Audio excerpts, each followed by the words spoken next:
I could do Scottish and American. When you think about it, you should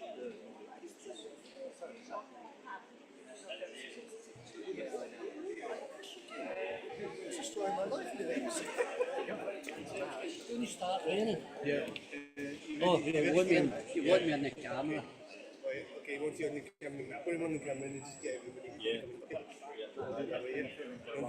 You want me to shout everybody in? Stand around there, right? Right, no Yeah, problem. please do. Right, everybody, attention please, once I start playing, please move your legs through those doors and place your bodies on it.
some people tried everything, and others come and say, we want your true touch.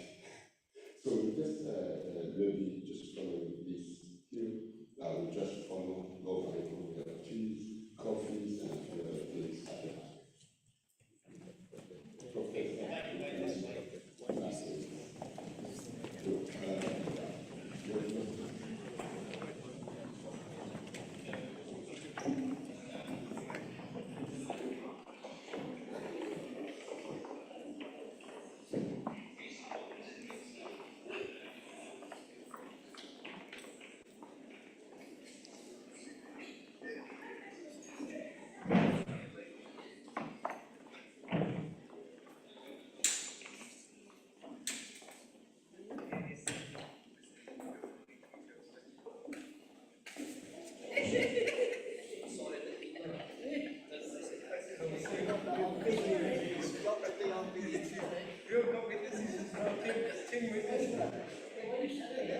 There's a damage claim in this. Oh, yeah. Big coffee.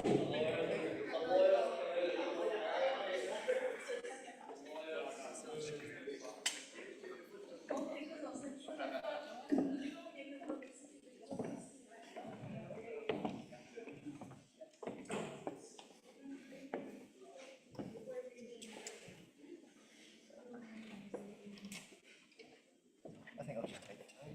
Yeah. That's all looking very nice.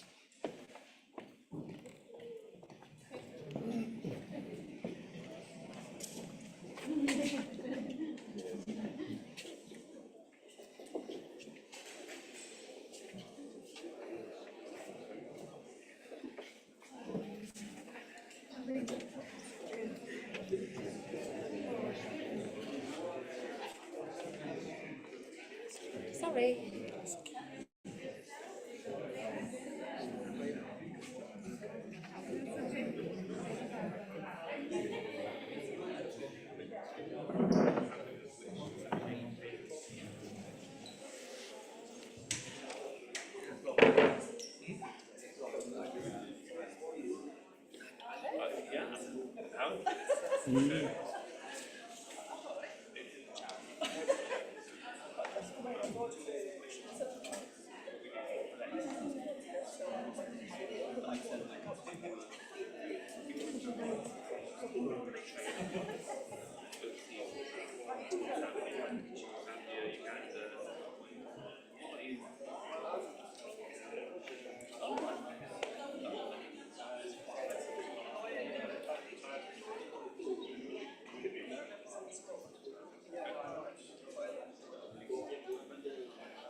Yeah, I'm trying to work on that, how to get direct volume kutoka kwa mixer. Yeah, I'm trying to work on that.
Kuna uchokozi.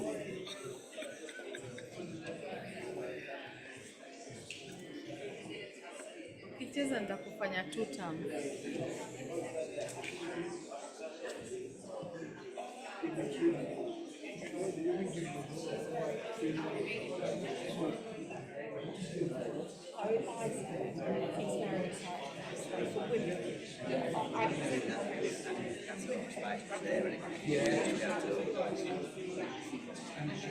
In the middle. So that's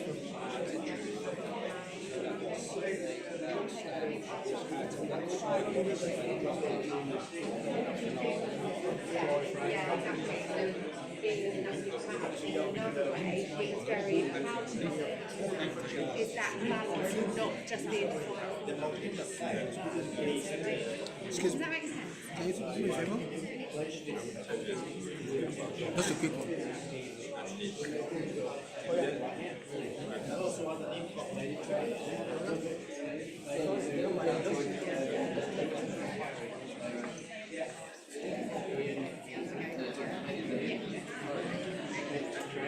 How do we put that into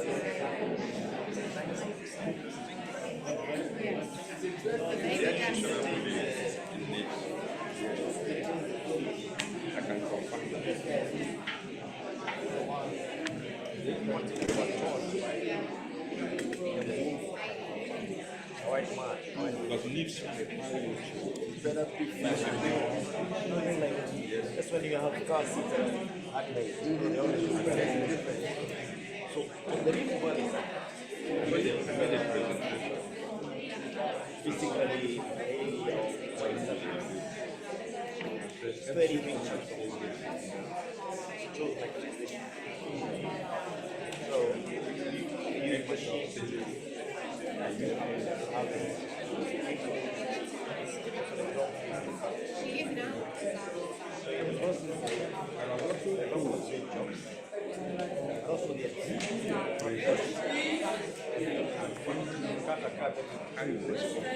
even when they always complain that they eat big beverages. Yeah, they bet higher prices.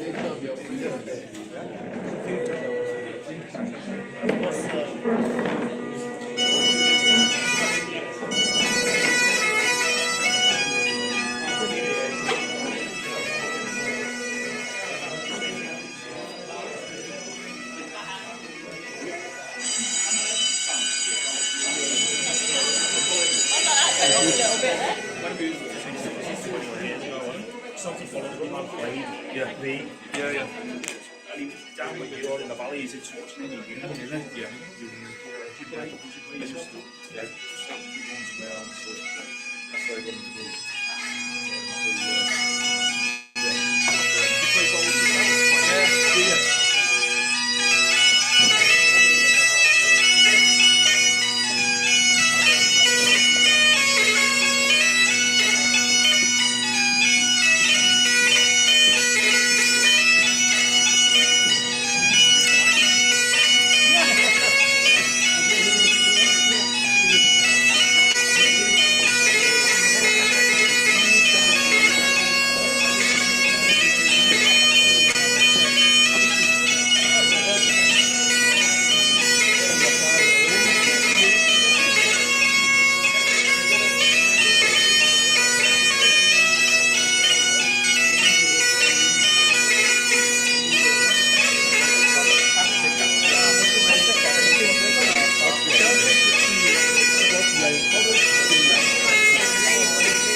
like the pipes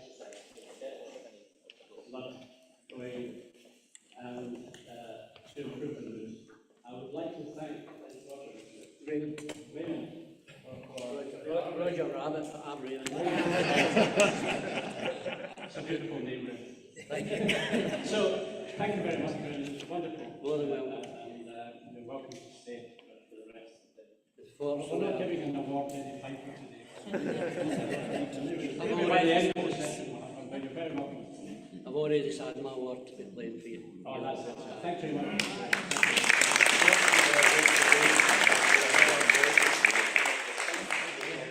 On behalf of the More than welcome.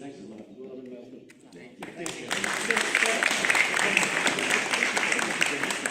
I don't get the good sign. Okay. Oh, I'll give it again. This is a good sign. Wow. Can I do that request again? Yeah, yeah, Jay.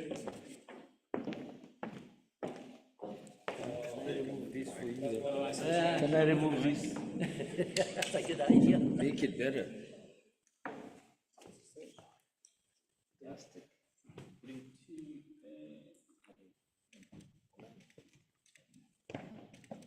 good. Thank you. Thanks. Right, thanks, Lucas.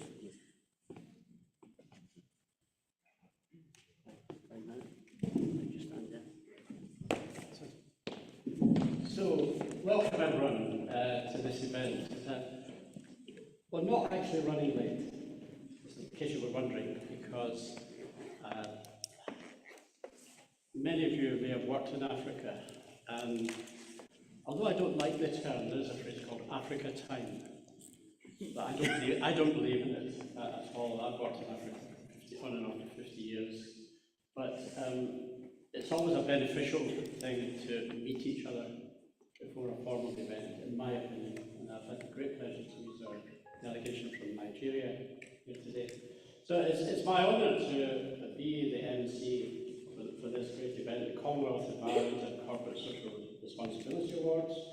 As you can see, we don't have a copy of this, but my name is John Struthers. I'm a retired professor of economics, and now emeritus professor. I was teaching and researching at the University of the West of Scotland for a short time, 46 years and 2 months. Almost in the same office, actually. So I won't say too much about myself, but you're probably wondering, why am I doing this? Well, I worked in Africa as an academic for 50 years. I've had a long association with various African countries, particularly Nigeria, where I helped to set up the economics department at the University of Ilorin last century. It was the delegation there. But I've also worked in Sierra Leone. I have a Ghanaian wife, so I've got a vested interest in Ghana. She's hopefully going to come here tonight and meet us tonight. I've also worked in Rwanda and Malawi and Ethiopia and Kenya, and that takes us to the association I've had with Pastor Lucas.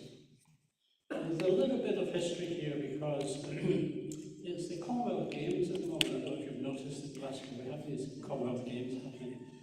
And I've just been told that one of the gold medalists at the Games is here with us. And his name is a wonderful name, Jimmy Jones. Is that, are you still here, Jimmy? Yeah.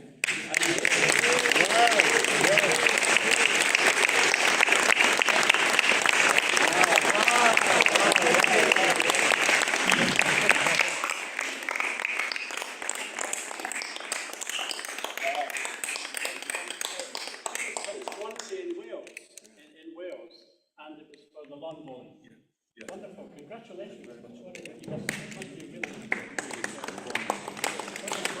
sorry, I'm wrong. It's a goal for us.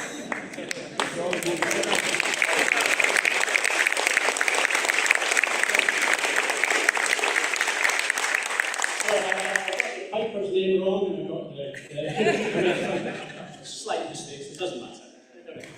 So, you must be wondering why I'm here. Well, we first met at the last Commonwealth Games that were held here in 2014, or just after that. because that was a very big Commonwealth Games at the time. The current one is scaled down, as you know. Glasgow is hosting it because it was very difficult to get any other city to host it. And it's a great credit to this wonderful city, isn't it, that Glasgow's done that. I know you've travelled from different cities across the UK and other places. It's a great thing. And Professor Lucas, there was a huge delegation came from Kenya for that Commonwealth Games. And Professor Lucas organised a similar event then, and he's doing this again during this week. Not just this event, but all of this week. There have been various, let's call it comings and goings, but particularly with regard to developing trade links, because I'm an economist, and we're always interested in trade, aren't we economists? And sport can be a bridge to that as well as politics. Often politics is in the way, of course. But we met sometime after that because Professor Lucas was asked to identify a new Chancellor of Mount Kenya University. Fast forward a few years, and I became the Chancellor of Mount Kenya University. I'm still the Chancellor. Through his connection, we met at a conference and he recommended me for that role. And that's one reason why I'm here. I'm actually going to come here on Tuesday for the graduation next Friday. And then another role I have in Africa is actually the Honorary Consul for Ethiopia in Scotland. Honorary Consul for Ethiopia. That's another story that I might tell you later on about. It's quite a long story.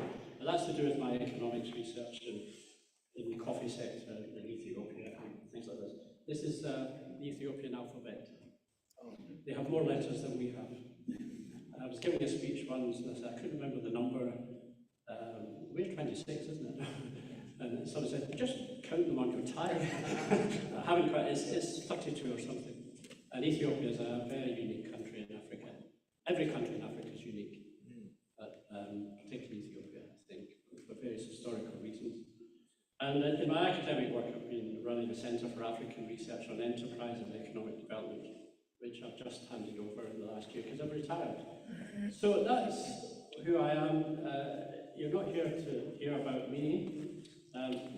You're here to be, many of you are here to be awarded a medal based on your contribution to environmental and corporate social responsibility.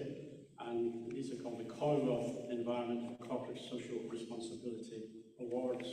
Now, I've already mentioned we've got people here from Nigeria. Would you like to stand up just to, not that it's that difficult to identify the wonderful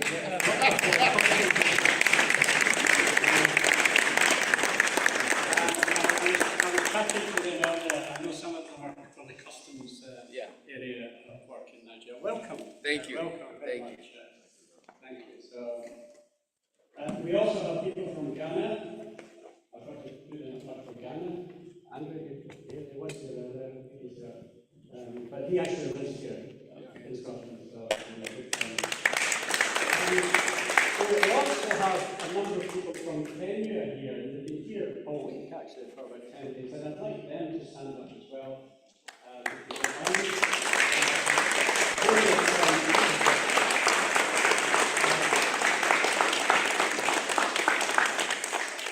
Over the week, we've had a combination of government ministers with the High Commissioner at the beginning of the week. One of us at the beginning of the week, on Tuesday, Monday or Tuesday?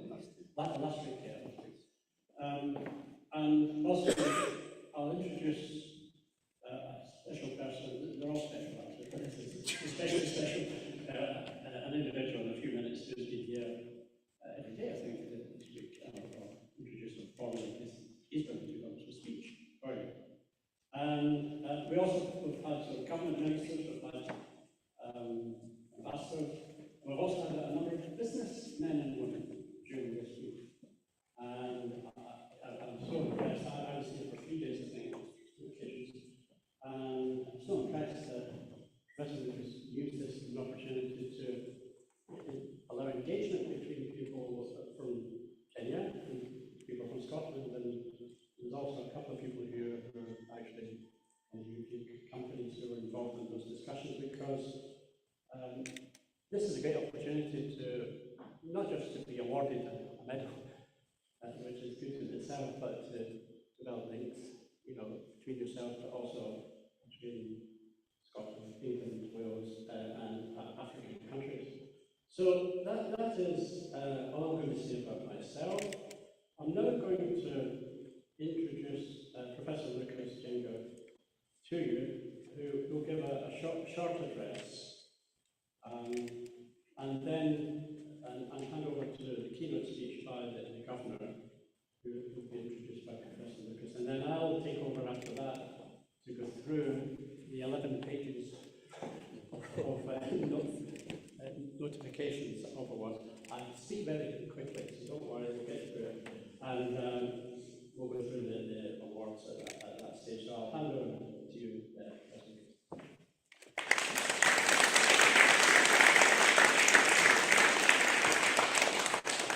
Thank you very much, Professor Brooks-Johnson, for such a wonderful opening speech.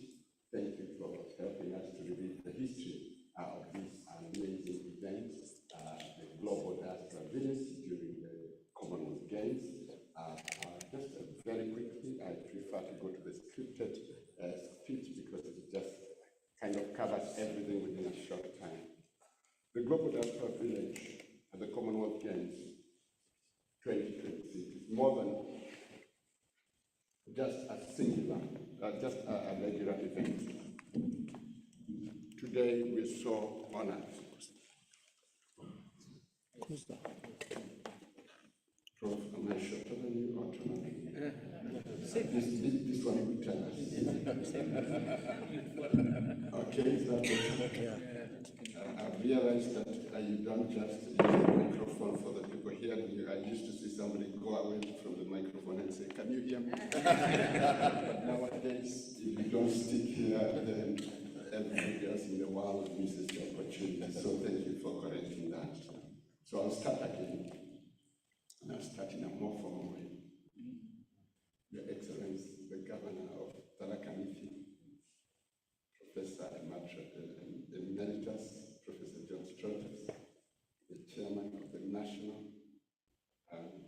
National Authority in Emerging Small and Medium Enterprises in Kenya, the Chief Executive Officer of High Delta, Dr. John Sandu, the leader of the Proximity Gate International Press Center, Mr. Fraser Oxton, the leader and the organizer of the Green Apple Awards, Mr. Roger Warrens. All protocols observed, ladies and gentlemen, it's a great pleasure to have you here. We must celebrate our medalists this morning and all other delegations. It's my singular pleasure to invite the world back to Glasgow for the Commonwealth Games 2026. I can't believe it is just 12 years since we hosted the world in Glasgow in 2014.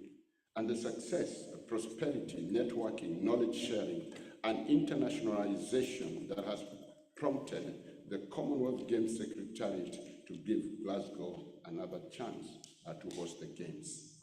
As Professor Strotters has just shared, we are living testimonies of bringing people together in 2014 and then seeing a eruption of businesses, agriculture, innovation, institutions of high learning coming from simple meetings like what we have here today, where people just came to watch the games, to interact and engage with each other, and then they ended up getting good jobs, funding, startups, and even positions of chancellors in universities.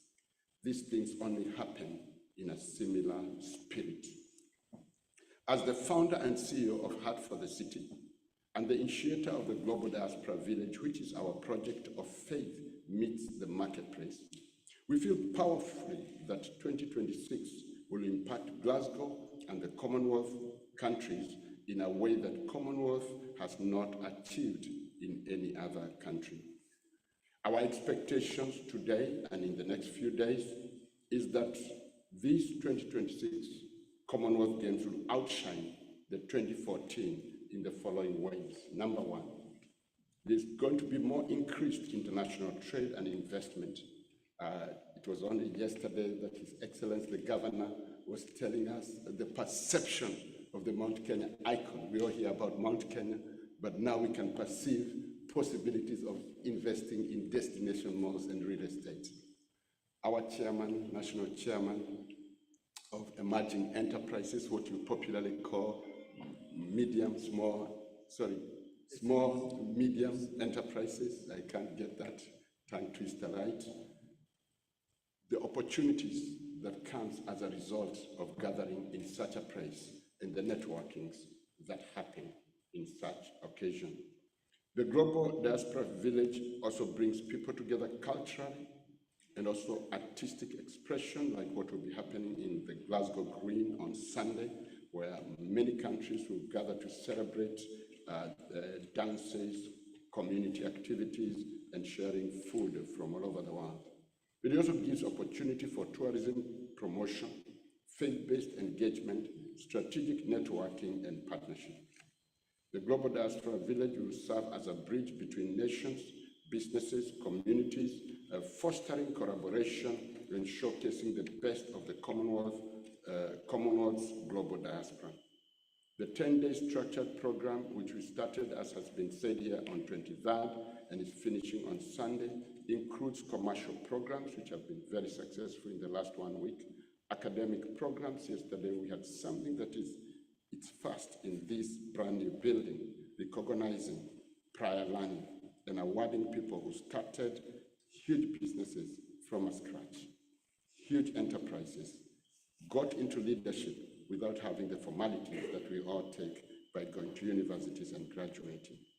We had a moving story of the founding director of Naivas Supermarket, the largest retail outlet in East and Central Africa, who dropped out of school, class 4, and he got his doctorate yesterday, had never darkened the doors of any other school. But he has investors like World Bank, the Mauritius government, and many other governments investing in what he started in a small village. That can only be achieved in this kind of event. We also had sports program, as you all know, that goes without saying. We already have a medalist in our midst. Faith and leadership programs. We lead a big Christian movement here in Glasgow, and we also had cultural and diaspora showcasing their activities and opportunities in their country. The Global Diaspora Village at the Commonwealth Games 2026 is more than an attendance. It is a platform for global connection, representation, strategic influence, and opportunity.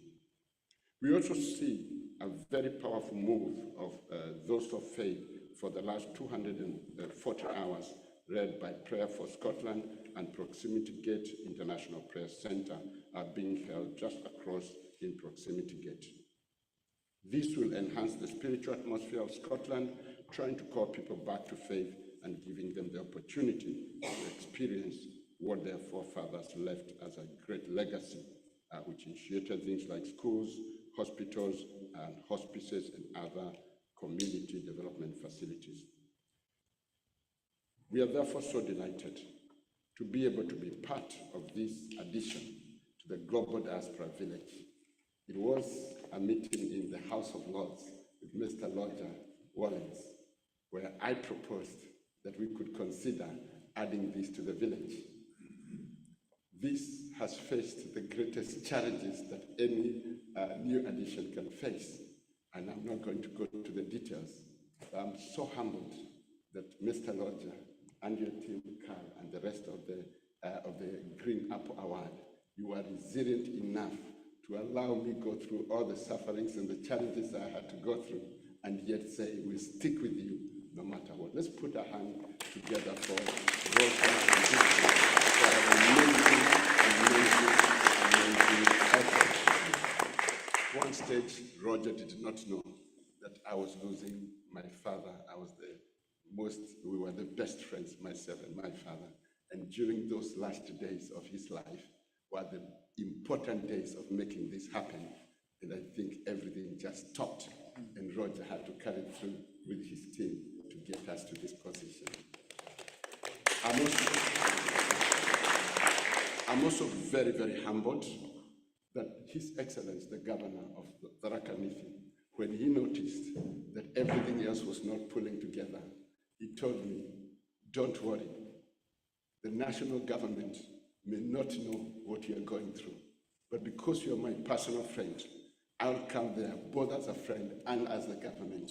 And truly and surely, a very highly influential political leader who heads as a deputy, as the deputy chair of the Council of Governors. We have 47 counties in Kenya.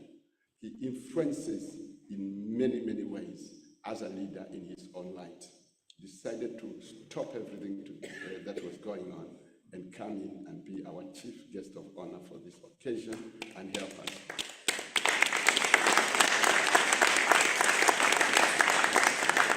And help us to recognize that these networks are not individual networks. These networks are not local networks. These networks are global, and they have significance for us today and for the generations to come. His Excellency has impacted the county government of Tharaka Nithi in many ways. But because today is not my day to describe everything he has done, allow me just to enumerate 2 or 3 very important impacts that makes him the befitting chief guest for our event today. As soon as he took over the reins of his position as the governor of the county, he stopped what was systemic degradation of farmers, because the farmers worked so hard, but within a few weeks of harvesting what they had labored for, it will be taken by cartels and they'll be given peanuts. He introduced policies that makes coffee farming and tea farming in Mount Kenya, and particularly in Tharaka Nithi, become exceptional because the farmers are proud of the benefits they get. His Excellency came into the county. I think there was only one small university. He has expanded into 2 most influential universities in the country and making Tharaka Nithi to go to for people who want a city destination for education and academic development. He's also influenced some amazing projects through the Kenya Wildlife Services within the national parks in Tharaka Nithi, especially the entrance to Mount Kenya, which is the most prestigious way of getting into the country. Ladies and gentlemen, as I say, the script of the achievement of this great servant who happens to be the governor cannot be finished in a few minutes. But allow me to give him that personal opportunity to come and share with us a speech that helps us to go through. He'll also be honored alongside with Professor John Strutters to give the awards to all our winners. Ladies and gentlemen, this is the place to be today, and though things may be different, I want to tell you, you made the best choice to enter into this competition and to win, because there are many people who entered not determined to win, but we want to congratulate you and we wish you well. Thank you very much. And now,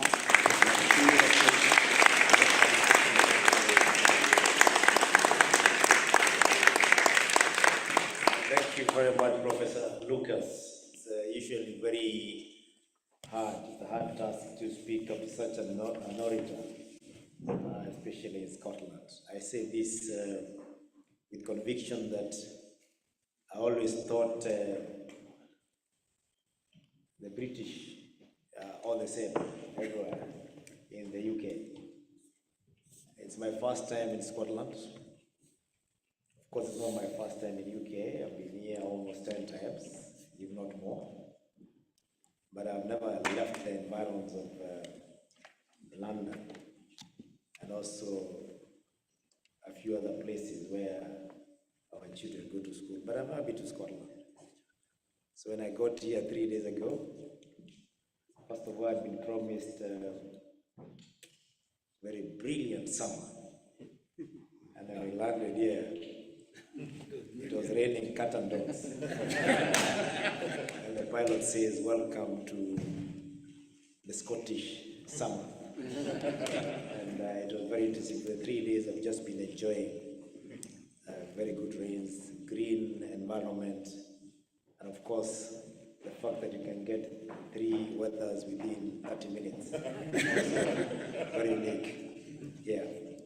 Allows for me to say that I may not be able to do all the protocols because I know just a few, Professor John. And let me just say all the guests, I recognize them as equal partners because of being in this occasion. I will not go Professor Lucas' way. Allows for me to say that my English may be different from what I found in Scotland. Because I'm used to the English that I find around London. When I landed here 3 days ago, it took me about 4 minutes just to get to buy a chat for my phone because I was not getting what the young man was saying. He's a foreigner. Later, when I got to the hotel, I realized there's a way the Scottish speak that's different from the British. I feel connected to Scotland because the church where I grew up, the mother of that church is what you call the Church of Scotland. And actually, when I went to one of the buildings yesterday that Professor Lucas bought, I saw a photo of a bed that was donated to our local church back in 1925 by Scotland. And I really felt the connection and I felt at home. It's unfortunate I can't be able to stay here longer and enjoy the weather because of the responsibilities back at home. So I have warned you that my English will be different from yours. And sorry, I don't have a written speech to distribute. I have one, but I may not distribute. So just bear with me if you don't understand what I'm saying in my speech. I'll try my best. We are a country that, of course, is a former British colony. And Professor John said he knows great countries in Africa.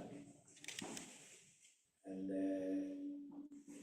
he did not mention Nigeria and Kenya, Uganda, Tanzania, who were British colonies.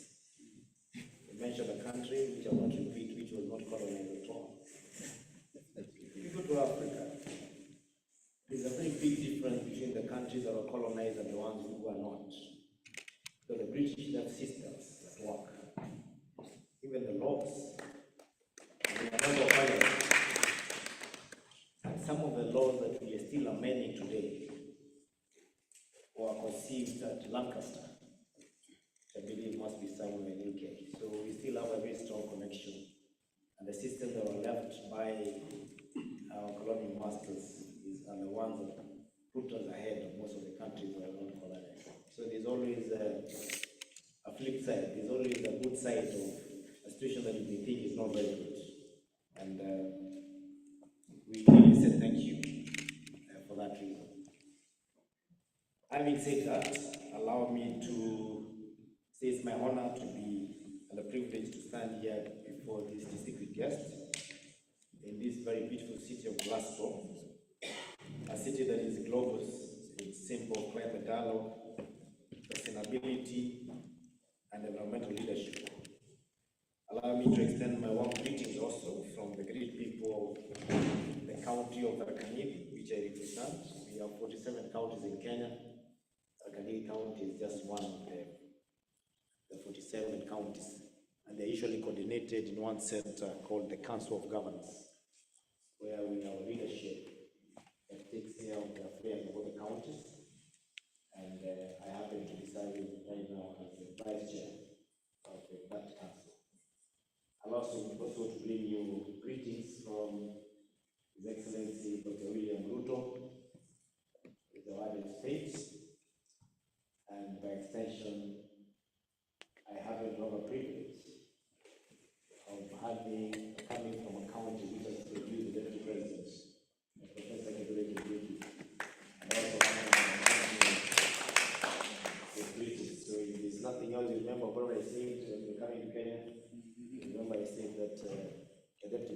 comes from my village. It's easy to access. As the governor of Rakanivi, I stand here not just as a Kenyan leader, but as a representative of a county that is poised for transformation. We recognize the immense value of our people, both at home and in the diaspora, and we collaborate through strategic partnership and celebrate progress and adoption of global change. Today, however, we gather to celebrate excellence, innovation, and leadership.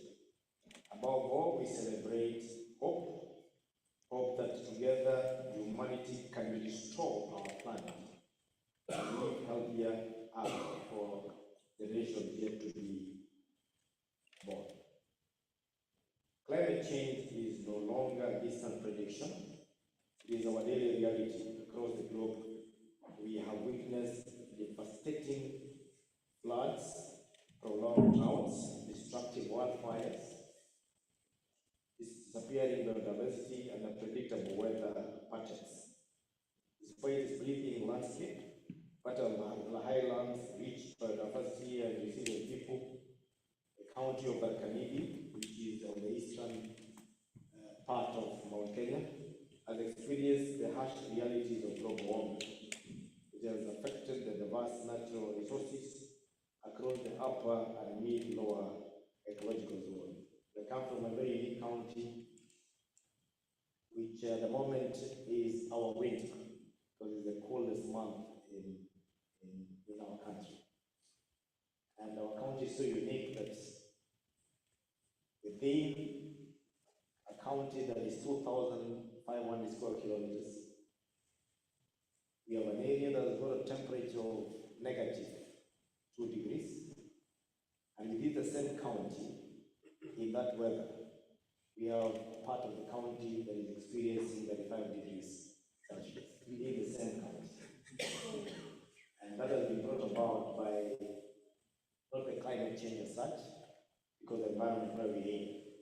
We are the peak, or rather we are the base of the second highest mountain in Africa, which is Mount Kenya. The first highest mountain in Africa is Mount Kilimanjaro, which has a history that we don't like going into. The risk of it is a Tanzanian group, because Mount Kilimanjaro used to be Kenya during that time when we were a British colony, until the Queen decided to gift one of the princes with the son, Mount Kilimanjaro, was back to gift. And that meant that it was Tanzania that time. It's nothing to worry about, because the mountain is still there. It's more visible from the Kenyan side than Tanzanian side. If we were to sell hope, or just people who view, then we are in the best position to do that, because we have the best. And the next time when you're in Kenya and you take a flight from Nairobi to Mombasa, insist on booking a seat on the right side of the aircraft, and you can view Mount Kilimanjaro. And on the way back, book a seat on the left side. You will take good photographs. You feel like you've been there. That is very different from Tanzania. Tanzania needs to come to Kenya to have a good view. The climate change is no longer a distant prediction. In our daily reality across the globe, we have witnessed devastating floods, prolonged droughts, destructive wildfires, and in this climate change, we no longer simply in this change. Climate change is no longer simply an environmental issue. It is an economic issue, it is a health issue, it is an development issue, and most importantly, it is a human issue. Ladies and gentlemen, trees are among nature's greatest gifts. They protect biodiversity, conserve water, prevent soil erosion, and sustain livelihoods, reminding us that the growth takes place and the commitment that is usually recognized is people's effort in making sure that they actively get involved in countering the climate change by planting the trees in various programs that have been started by the government. In Kenya, we have embarked on one of Africa's most ambitious environmental restoration programs. Under the visionary leadership of the President William Ruto, Kenya has committed planting 15 billion trees by the year 2030.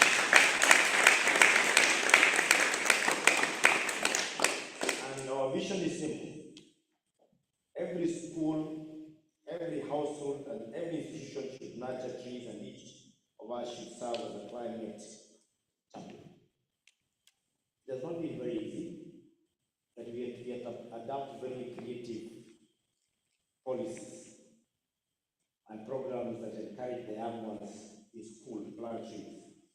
We have a famous program in Tarakaniri that is called Adopt a Tree, where in every primary school, in every secondary school, a child plants a tree and they take care of that tree until when they leave school. And every year there are awards on who has the best tree in school. So it's not only plant, but they also make sure that the tree stays healthy so that they can be on top of the list when it comes to awarding. And that is really what. And the issue of where to plant. Every school in the county has set aside a portion where they do that in the forest. So it is not just every school, but they have tried to establish a forest within the school. We have also expanded community tree nurseries across our wards and partnered with schools to establish environmental clubs, encourage every learner to become an environmental steward. One of the biggest questions that the community is, why do you keep planting trees that you cannot be able to get any fruit from, and you not allow us to cut to make charcoal or to do timber, because we don't encourage cutting of those trees. So we have adapted another method as the Tharaka County, because we bring trees to farmers. We buy them with the resources of the county and distribute to farmers. So to cure that, we are giving more fruit trees than just the ordinary trees that you find in the countryside. Because when you give them a seedling of a plant that will bear fruit later, well, there's no much difference in what a tree can do. If it's controlling the oxygen, the carbon dioxide, the environment, breaking the wind, conserving the soil, a fruit tree will do the same as one that you plant that has no air. So it encourages them because they know once I plant this, I'll get my fruits. So in the process, we end up conserving the environment better without really having to push them because they know the benefit of planting that tree, except what we perceive ourselves as elites as climate change, because it's very difficult to teach a local the issue of the climate change. The perception that it can only succeed in environmental restoration through government action alone is inaccurate. Government can formulate policies, while scientists and business research usually innovate. But enduring transformation only happens when ordinary citizens become extraordinary custodians of nature. That is why gathering such a Scottish Green Apple Award for environment best practice is very important.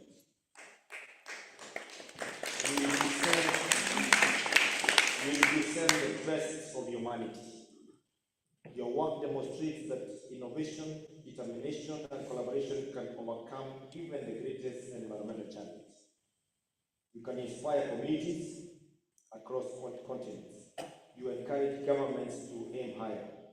You challenge businesses to become more sustainable.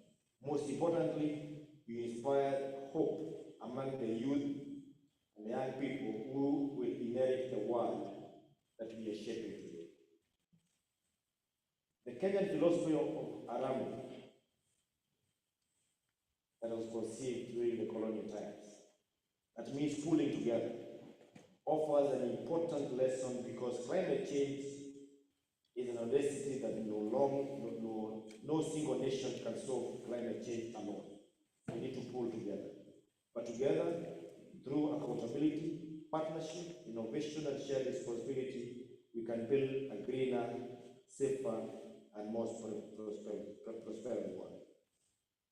To our brothers and sisters in the diaspora, and that is where we are. I'm not talking about the diaspora of Africa. I'm speaking from Africa, so this is diaspora. With counties like, we invite, with brothers and sisters in the diaspora, thank you for remaining ambassadors of sustainable development.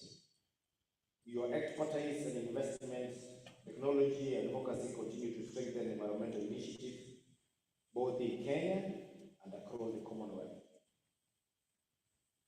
History will not judge us by the conferences we attend.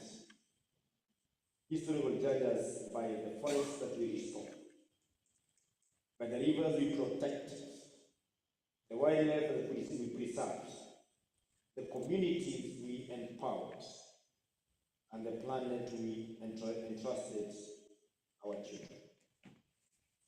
I say this with conviction because I know in Africa, wildlife is diminishing. That asset that brings tourists from this part of the world to Africa is diminishing because of climate change. It used to be human-wildlife conflict, but now it's different. Because when animals don't find water in the parks, they themselves are the ones who cause that conflict because they have to travel long distances to get water. And in the process, they find themselves in stray farms where sometimes a very hungry farmer may not recognize as an asset. Instead, they see a free meal. We had a case in Tarakanidi where, because Tarakanidi is sandwiched between two national parks. And the next time you're in Kenya, please, I know most of you just know Masai Mara, and that's why you book because of great migration. Masai Mara is in two countries, it's in Kenya and Tanzania. So if you want to move from watching wildlife in Kenya and Tanzania, you need a different visa. So next time, once you're through in one side of Masai Mara, come to Tarakanidi because we are sandwiched between two national parks, the Mount Kenya National Park and the Meru National Park on the lower side. So an elephant walked from Meru National Park through the farms of and even urban areas for the residents. And when it got to a place called Chogoria, the locals decided to eat it. And one of the things I remembered about that very unfortunate event is that people love different parts of an animal. There are those who love the stick on the leg, on the arms, but there are also those who love delicacies. So there's a guy who was saying, I must eat the heart of a lion. And to get to the heart of a lion, when there are many people slaughtering, he had to get in. So in the process, the guy who was cutting another part of the stomach cut his leg. Because everybody has a tool trying to cut the elephant. So he cut a piece of the elephant and came out with somebody's leg, which was very unfortunate because all we were seeing is a meat. It's meat for several days. And by the way, the wildlife meat is organic because they feed on natural grass, not fed at home. That is why it's very tasty. But I want to assure you that was just one isolated case.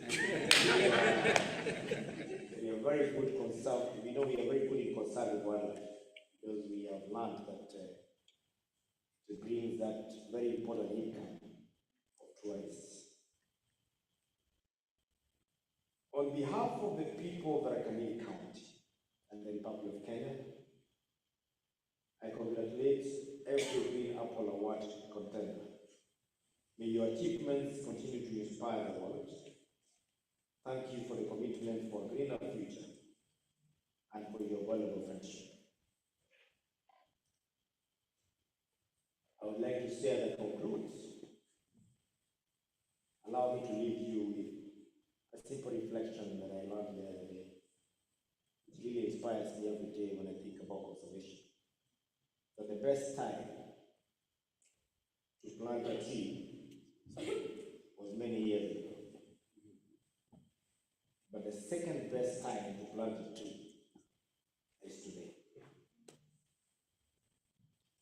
God bless the Commonwealth, and God bless the Scotland. God bless Kenya. Asante.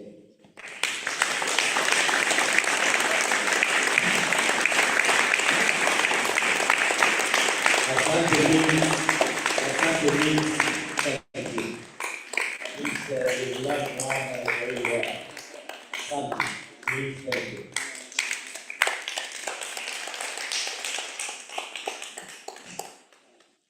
Your Excellency, don't sit down for too long because you're going to be handing out the medals.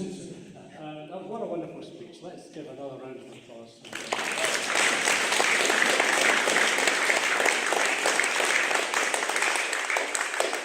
So we now come to the awards part of today's event, and as already been said, this is the first time that an environment and CSR awards scheme has been organised alongside the Commonwealth Games, so this is unique. This was recognised by a delegation from Kenya who attended the International Green Apple Environment Awards presentation ceremony in the House of Lords in London last November, so it has come out of that meeting.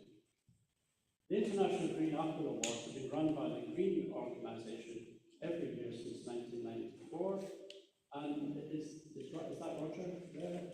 Yes, so maybe you'd like to stand up.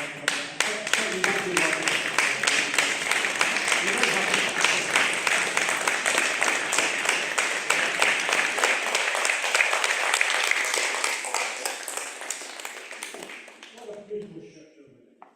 It's a beautiful shirt. And so they approved that, and this is why we're here today. So there are going to be two separate sections in the award. The first would be for environmental best practice, and then corporate social responsibility. And I'll call up each winner in turn. There are winners here. I forgot to mention India earlier. I don't know if the awardees from India are here today. Not sure. There's some awardees in Australia. Oh, yeah, you are here, yes. Please stand up. And also from Australia, thank you.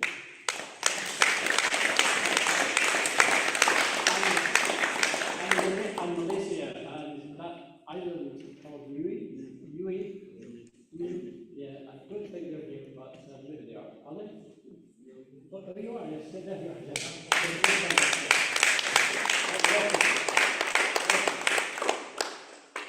So, in keeping with the Commonwealth Games connection, your trophies will be in the form of medals. And while you're being presented with these and having your photograph taken, I will read out a synopsis of your winning project, just to save a bit of time. Acceptance speeches are not obligatory. In fact, they're not necessary. Because we'll be here all day. So you then return to your seat, and I call up, and then call up the next winner, and so on. So let's proceed with the award ceremony. And it's slightly out of the sequence in the list here, but as a request to the awardees, they have to rush off back to Manchester today.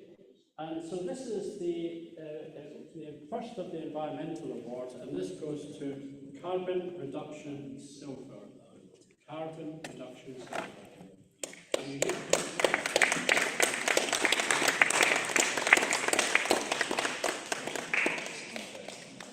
Sorry, it's called green leaf. Sorry.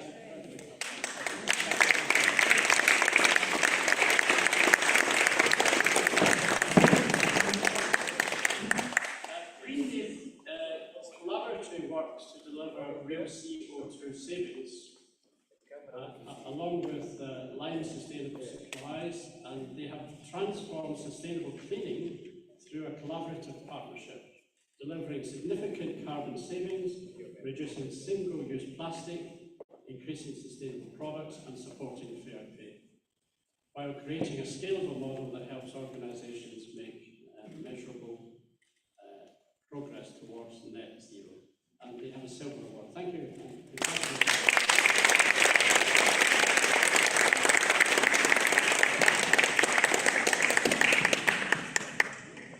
So going back to the running order now, we'll begin with our corporate social responsibility winners. And this is a gold medal in building and construction for McAleer and Rishi.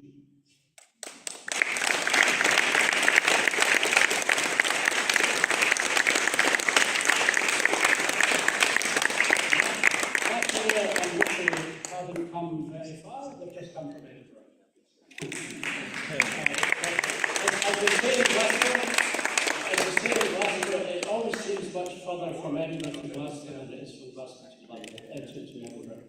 They come from Leith, the Ocean Drive in Edinburgh, and they have created 373 sustainable build-to-rent homes alongside high-quality resident amenities and public spaces. Beyond construction, the project embedded community engagement, local employment, skills development, responsible procurement, and social value through partnership with local businesses, schools, charities, and community groups. Guided by the principles of local jobs, local business, and local people, great concept, the development has left a lasting legacy of inclusive growth, economic opportunity, and sustainable regeneration in Leith. Well done, congratulations.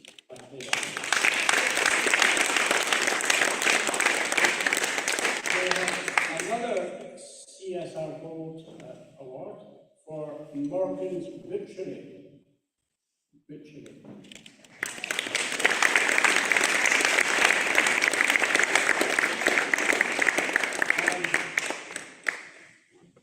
This company has embedded accessibility and inclusion at the heart of its business, breaking down barriers for customers and staff alike. Driven by lived experience, the project has transformed a traditional rural retailer into an internationally recognised example of how small businesses can champion equality, innovation, and community impact. Well done.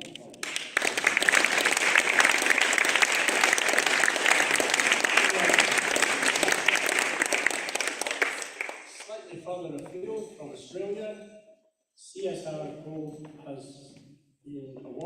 is being awarded to Pure Heart to Heart Soulful AI in Australia.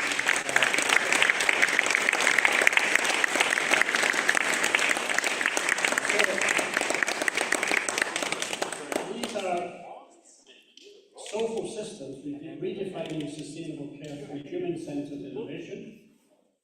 Through Your Heart to Heart, this pioneering initiative is redefining sustainable care by combining human-centered support, ethical AI, multilingual accessibility, and nature-based well-being. By connecting communities, strengthening inclusion, and advancing global collaboration, it is helping shape more compassionate, resilient, and sustainable care systems for future generations. Sounds wonderful, actually. Well done. Congratulations.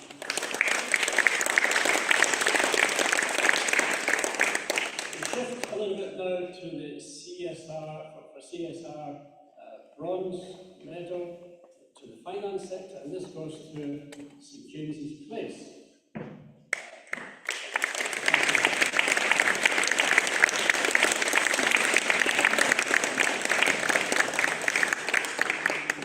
St James's Place responsible business strategy is where wealth management becomes corporate citizenship in action. St James's Place Charitable Foundation supports smaller charities and communities through equitable funding, long-term partnerships, and practical support.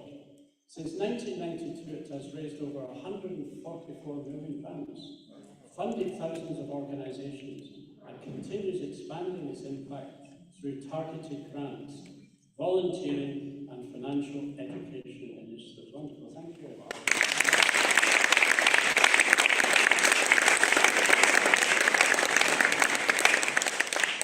And now we have another CSR Community Engagement Bronze Medal for John Webster.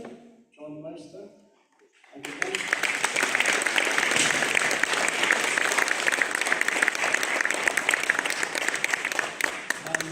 John Webster has as a subtitle Redefining Community Outreach, based in Humberside. The Humberside Crime Prevention Partnership was created to improve collaboration between Humberside Police, businesses and local communities through the sharing of crime prevention, safety initiatives and best practice.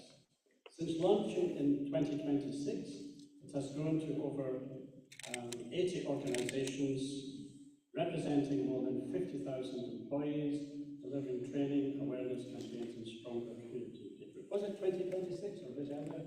March 26. Really, it's as many as that one year. That's amazing. Wonderful. Thank you.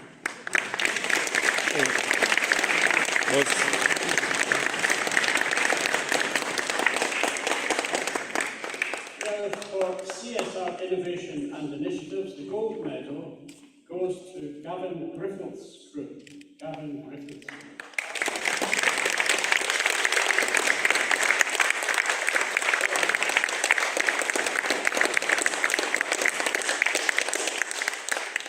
The Gavin Griffiths Group is a Swansea-based family business which has grown into a leading recycling and waste management company. Last year it launched the United Kingdom's first soil steam treatment technology, eliminating contaminants without chemicals, enabling soil reuse, reducing landfill and emissions, and advancing sustainable land management. Congratulations.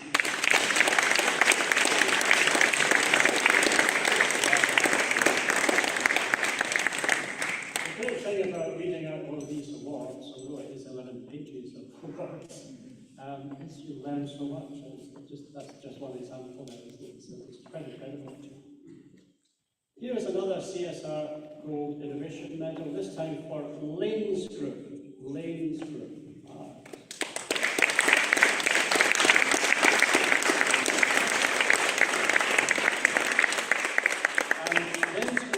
Recognised for launching an ESG strategy and Lanes Community Fund.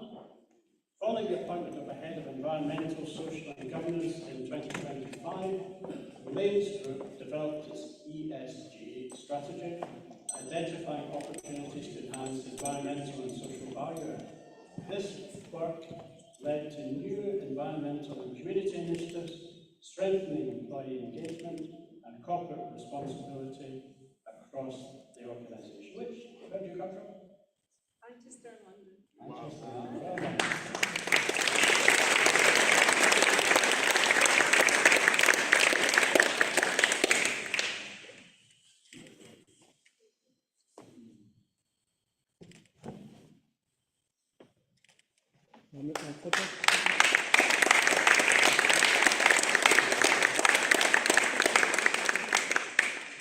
Thank you. So another gold medal for innovation initiatives goes to George Yard. George Yard.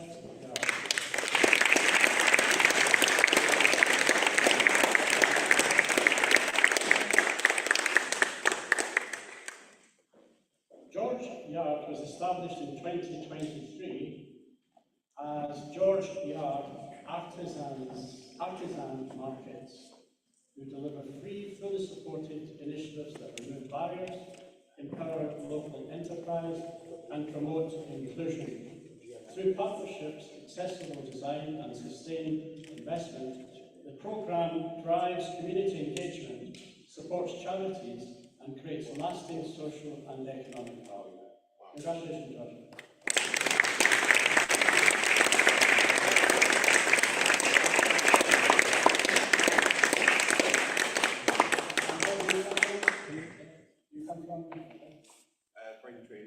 Braintree in Essex, even further.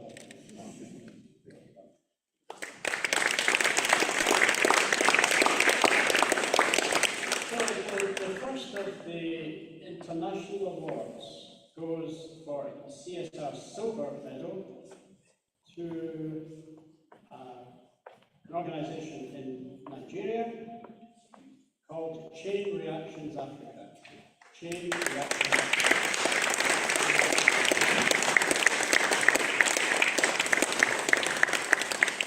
And I think they're at the back, is that right?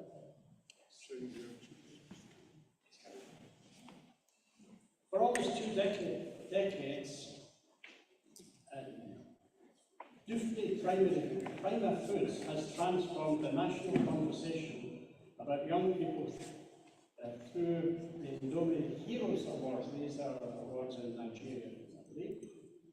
These awards recognise exceptional Nigerian children whose courage, compassion, leadership and innovation inspire millions, strengthen communities and promote positive citizenship and lasting social impact. Congratulations to Chain Reactions Africa.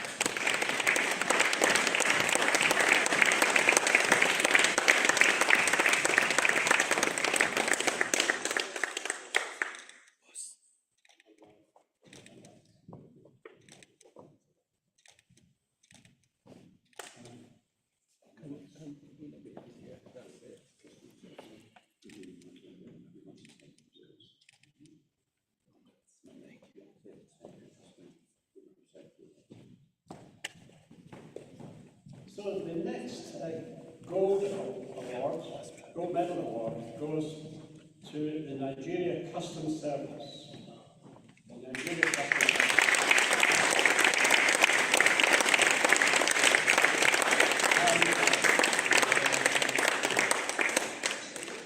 This is under the theme Customs Cares. Customs Cares. And they have at least 4 delegates. Yeah. That's right. So I'm going to read out Okay. Yeah. I'm going to take the photographs out, I'll explain what we do.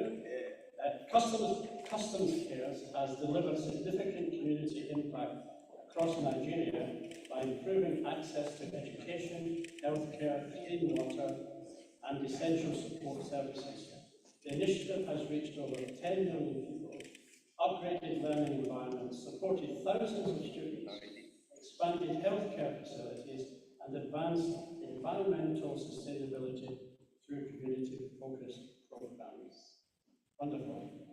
I'm going to break with the tradition and ask one of the recipients to say a few words.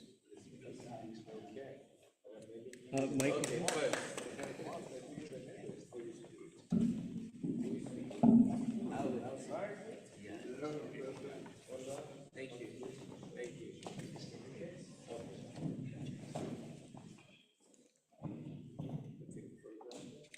Yeah, photographs, please come in.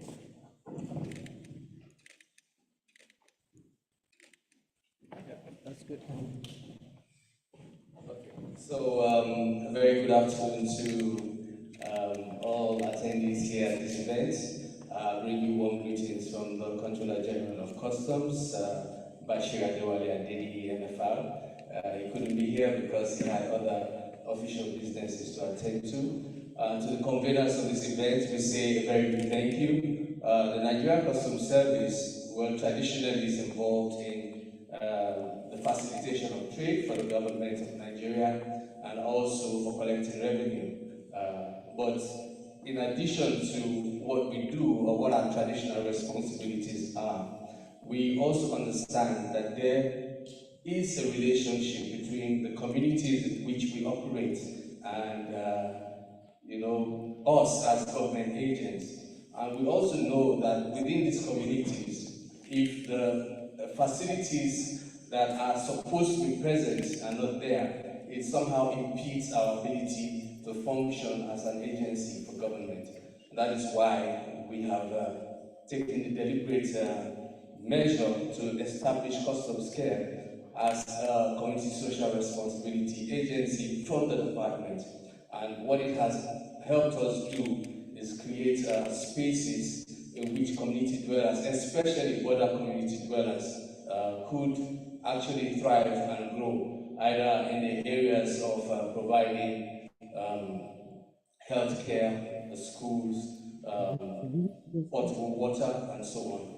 We recently started a campaign for green borders, which also is directly related to what we're doing. And what that program does is, plant more trees, especially in the border areas, because we know that these are places that are they are vulnerable to different kinds of dangers. We experience a fragile border situation along the axis, the borders in Nigeria, and the Green Border Initiative is supposed to help community dwellers have sustainable environments, both for living and for businesses. So we're really grateful for this award because it speaks to the heart of what we are doing at the Nigerian Customs Service. We intend to do more going forward. To say a big thank you to the organizers of this event. Thank you.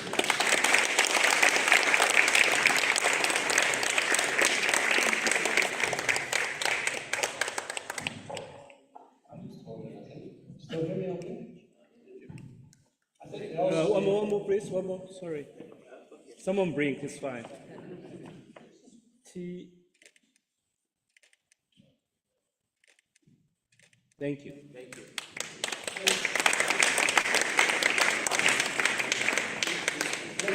This to me is a really exceptional award, isn't it, for a customs service to do such great CSR work. I think another round of applause, I think, for the delegation from Nigeria. And if there was an award for the best dressed awardees, they would also win that.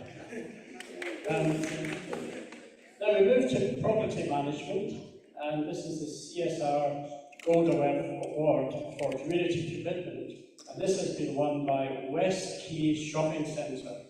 West Quay Shopping Centre.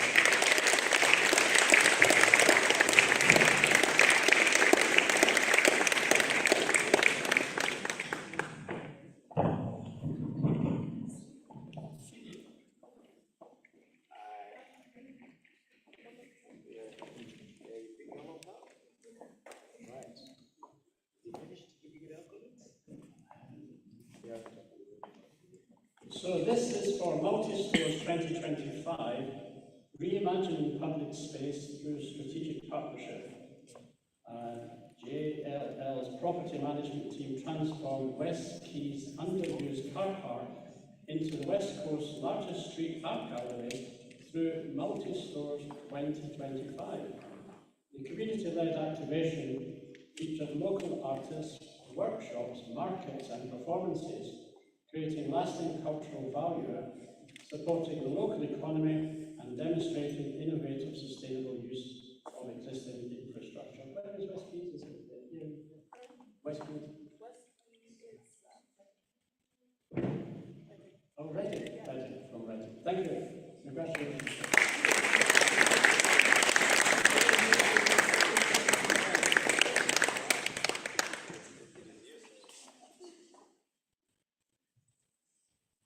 Pause. Thank you. Yeah. 3, 2. Bishop. 3, 2. Thank you. The next is for the Community Commitment Bronze Medal, and this goes to Cabot Circus.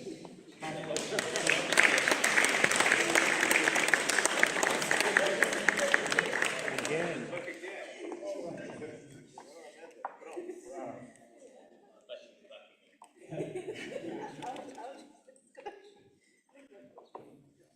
Cabot Circus has demonstrated outstanding commitment to community well-being through its innovative literacy initiative, providing free books to local schools and families. By combining educational outreach with engaging events, the programme has supported reading development, reduced inequality and created meaningful social impact across the local community.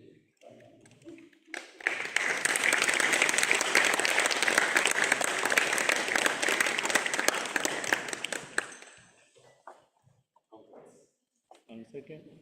Another pause, please. Thank you.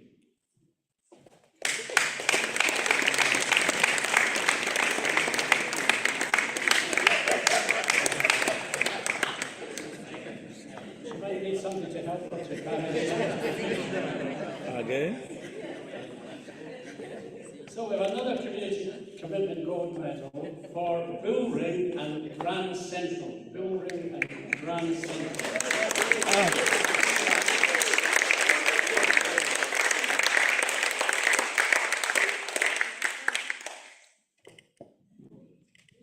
feel as if I've been with you for years.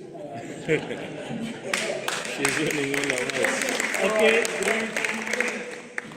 This is for Every Story Matters, the Bull Ring's Journey of Care. The Bull Ring Wellbeing Hub, a partnership between Bull Ring and Grand Central and Birmingham Mind, has transformed mental health support by providing accessible, anonymous, community-based services within a retail environment. In 2025, it supported 785 people through crisis intervention, well-being sessions, and wider support, creating a replicable model for corporate social responsibility. Well done.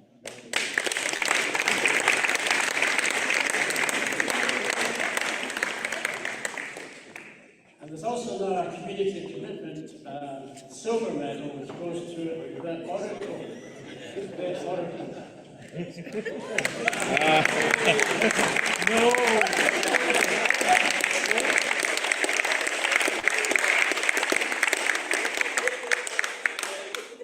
is becoming a little embarrassing.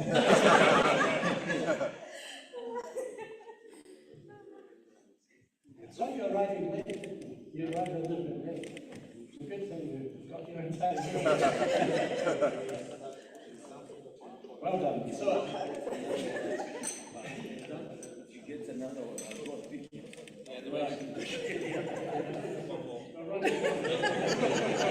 okay, 3, 2. So, this is for a program called Unseen Aware. Unseen Aware. Yeah. The Oracle's Unseen Aware initiative is transforming accessibility for people with hidden disabilities through staff training, visible support, and community engagement. The program creates a more inclusive retail environment, empowering customers and employees while promoting dignity, understanding, and meaningful social change across the community. Unseen Aware.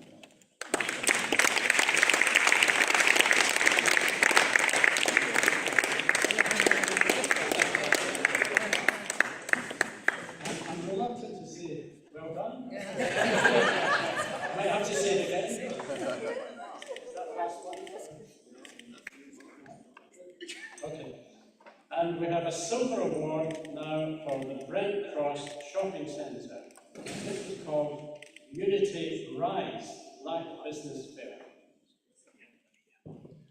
Okay, 3, 2, 1 minute. Let me take that. Brent Cross Shopping Centre delivered the inaugural Unity Rise Black Business Fair in October 2025, creating a platform for Black-led businesses to overcome barriers, gain visibility, and connect with customers. The initiative demonstrated outstanding social responsibility, economic empowerment, and community impact through innovative use of retail space. I was there about a couple of weeks ago.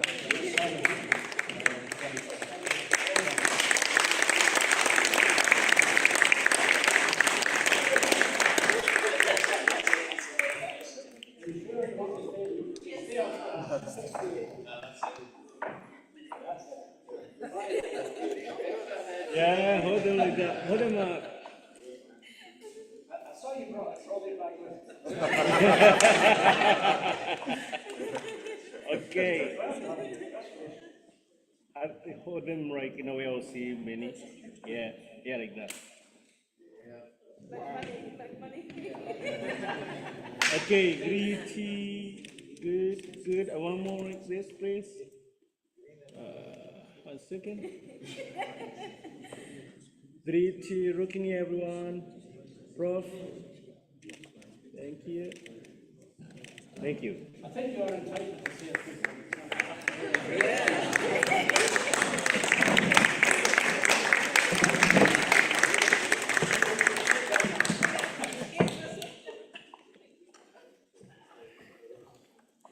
quite a marathon.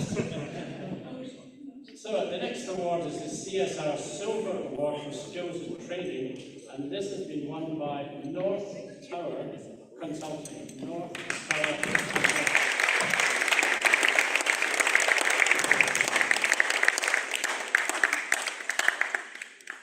This comes with the theme Building Futures Together, a long-term commitment to skills development, apprenticeships, STEM engagement, and community opportunity. Building Futures Together is North Tower Consulting's social impact program, widening access to opportunity, developing diverse technical talent, and strengthening communities.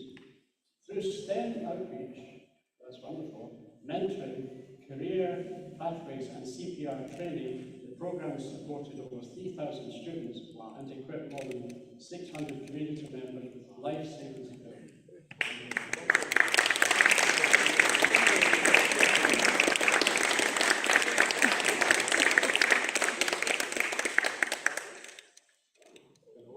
Okay, 3, 2.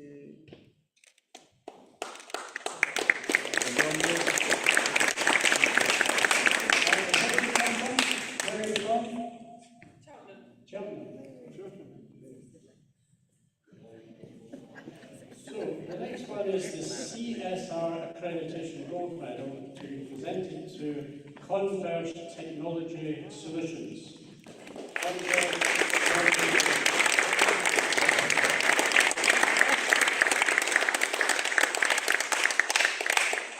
Converge values have always embraced CSR.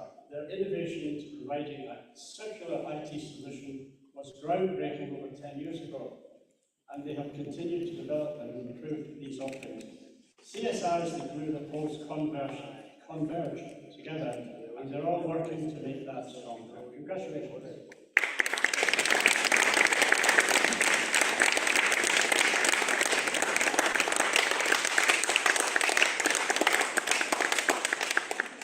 And you're based in? Here. Oh, here. Yeah. 3, 2. Smiles. Thank you. Thank you.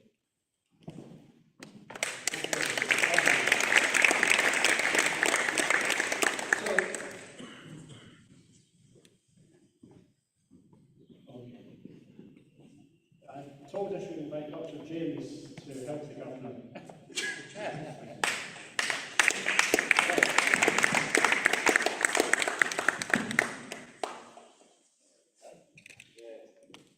To give some assistance to the governor. It didn't look as if he needed any assistance. So thank you, Dr. James, for that.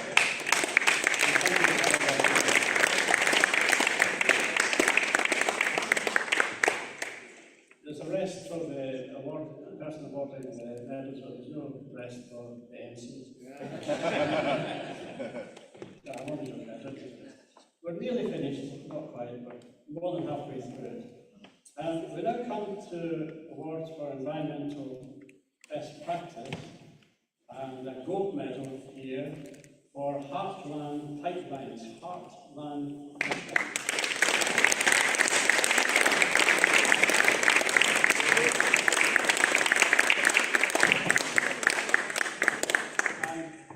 Based on the Lake Benway Wet Woodland Restoration Project. It sounds like it's in Wales. And the project transformed former forestry land into resilient native wet woodland, restoring vital habitat for the declining willow tit.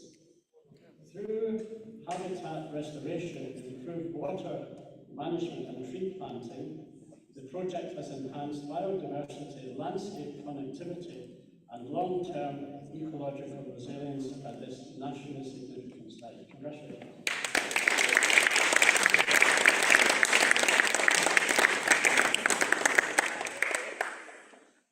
And now for the silver medal for environmental improvement, Tools with a Mission charity, from waste to wealth.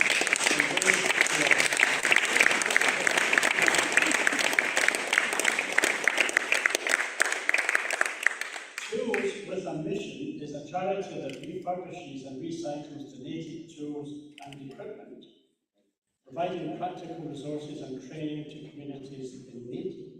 For over 25 years, it has supported sustainable livelihoods globally, including, I know, in Africa, because we were chatting over lunch earlier, while reducing waste, saving carbon emissions, and creating volunteering opportunities across the United Kingdom.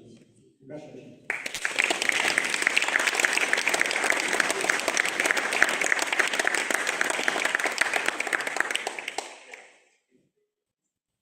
Okay, 3, 2. Thank you.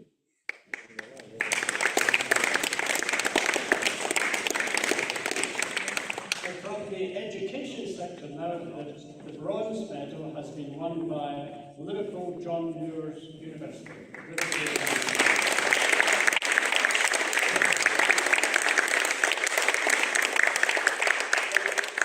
From Liverpool John Muir's University. Right, so I'll accept you. Yes. No accepting the speech.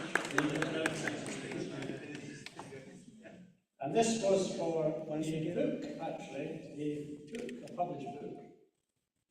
Climate in Crisis, Health at Stake, Building Resilient Communities for a Warming World.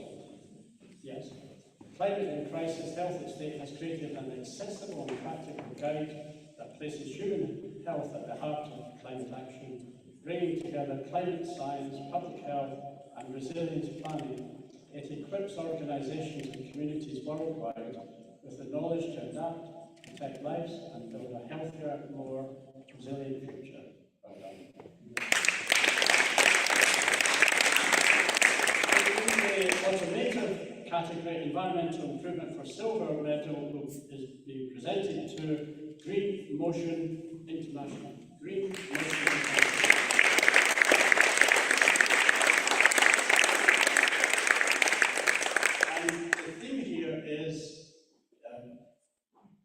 Global climate action through sustainable mobility.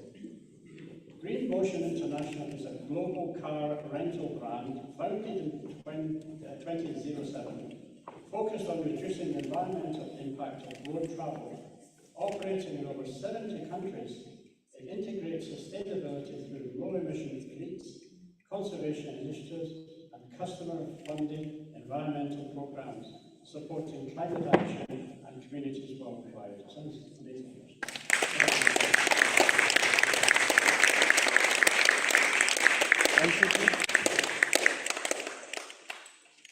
Thank you.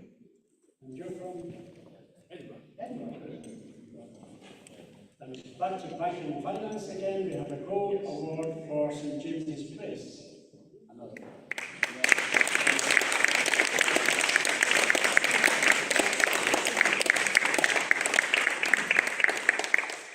And the theme here is the power of unity, elevating communities through a foundation corporate alliance.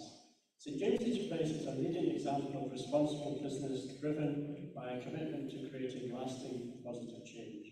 Through financial education, responsible investment, climate action, inclusion and community support, it delivers meaningful impact while helping clients, colleagues and communities to thrive.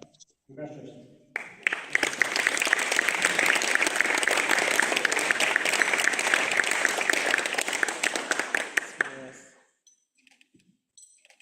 One more. Thank you. Are you based in London? London or Edinburgh? Cirencester. Where? Cirencester, Gloucestershire. Cirencester. Oh, Yeah, not far from China.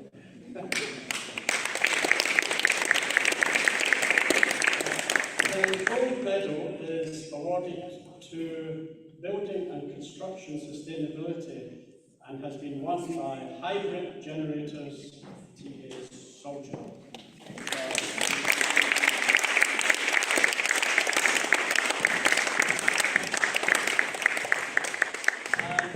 This award is given for Solgen Solar Hybrid Generator, sustainable temporary power for construction sites.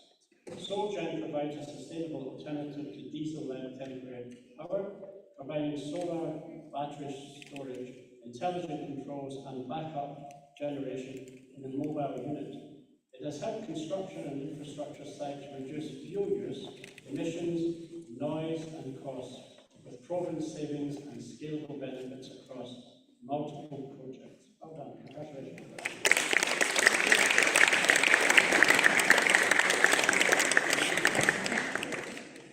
You know, the interesting thing is, across Africa, how solar power is used.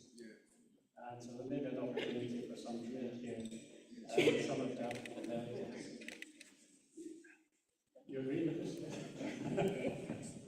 And it's true. I'll have a little break from announcing measures for a second and say something, because I think it's astonishing how much solar power is used in Africa, given how much sun there is and the strength of the sun.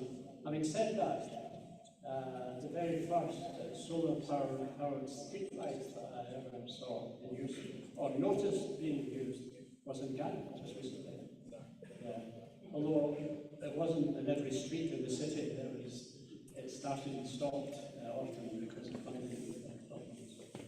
But you know, it's a missed opportunity, I think, for African governments not to invest more in solar power, and the price of panels and so on is coming down quite massively these days. So anyway, that's just a little aside.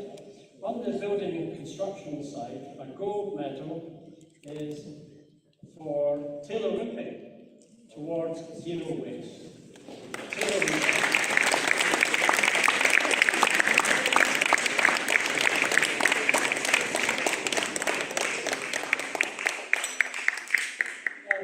Taylor Wimpey doesn't need any introduction, and I don't need to ask them where they're from because they're everywhere. In this country, there are major house builders, major construction companies who have been here for many decades. So well done, congratulations. Taylor Wimpey is transforming its approach to reducing construction waste by refreshing training and communications, with East of Scotland leading the way. Karen and her team develop practical resources and champion best practice, creating a model for all regions that delivers environmental and business benefits.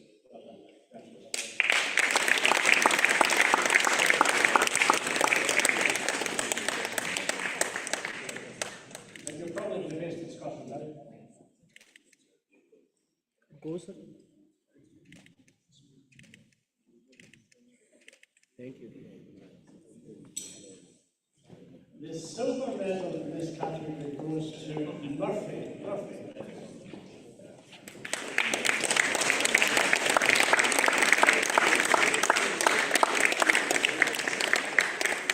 And the award here is for EcoSmart Togo Welfare Unit, refurbishment and upgrade.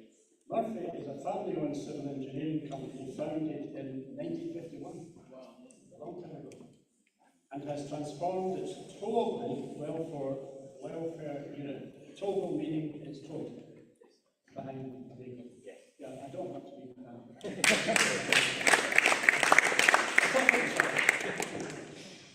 didn't want to show my ignorance, but have Togo welfare unit with AGC Easy Carry to create the EcoSmart Solar Max.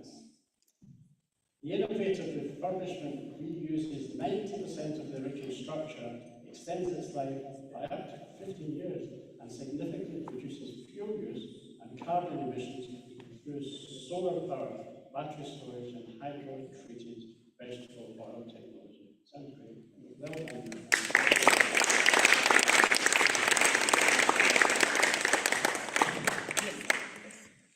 And you're from? All over. All over. Yeah, based in London. Based in London. Yeah. 3, 2. Thank you.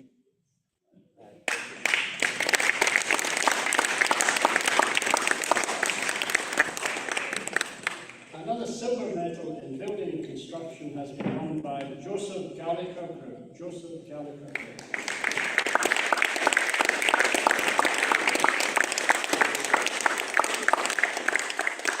And this silver medal is being awarded for their energy optimization and decarbonisation program. Joseph Gallagher Group programme investing in fleet modernisation and low energy technologies. The programme reduced energy consumption, improved energy efficiency, reduced carbon emissions and strengthened energy management through continuous improvement. Congratulations.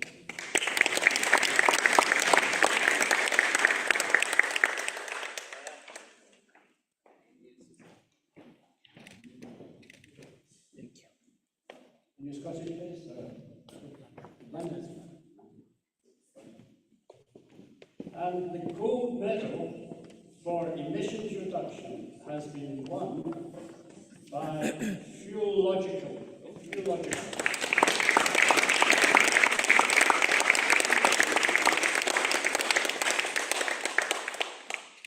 This is for a fuel catalyst design, development, engineering and production. The Fuelogical catalyst produces a much cleaner burn of engine fuel, resulting in cleaner engines and greatly reducing particulate emissions. At East Midlands Airport, for example, Donington Aviation have achieved up to 63% reduction in harmful emissions and improved fuel economy by up to 40% on their ground vehicles, while greatly increasing vehicle and power plant torque and performance. Fantastic. Well done.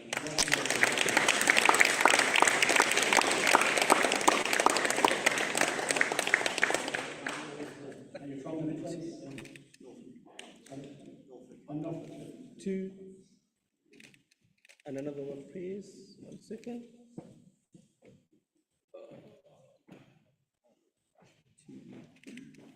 Thank you.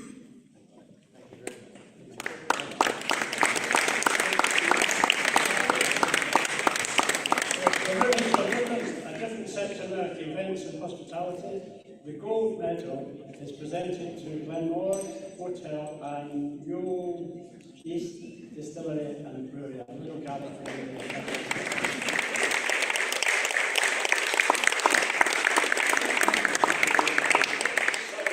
pronunciation. I don't need to ask what you're from. From Scotland, maybe? Actually, I'm from London. All right.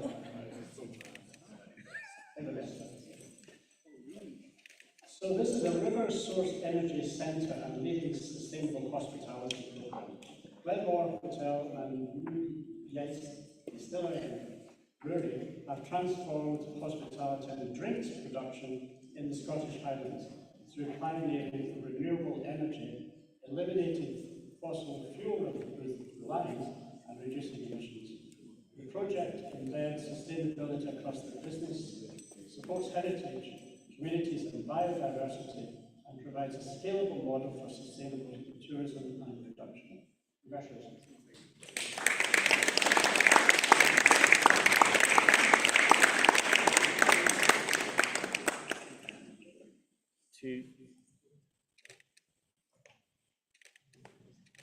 Thank you.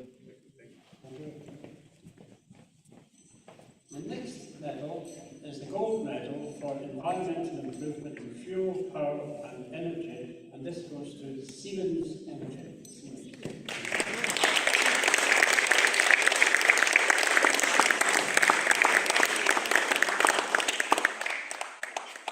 The medal has been won for a project on the Murray West onshore substation. The Green and Efficient Logistics project has positioned Siemens as a leader in sustainable logistics innovation, achieving significant reductions in carbon emissions, costs and waste. Through rail integration, packaging optimization, circular practices and efficient transport solutions, the project has created a scalable low-carbon logistics model. Congratulations.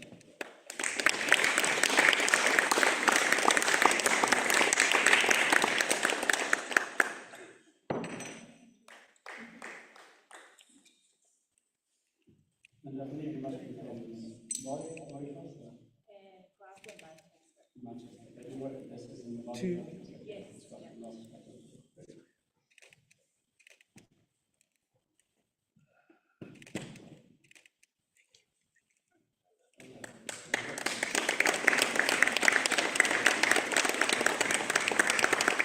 Now we're going to a different continent. No, it's not Africa, it's Asia.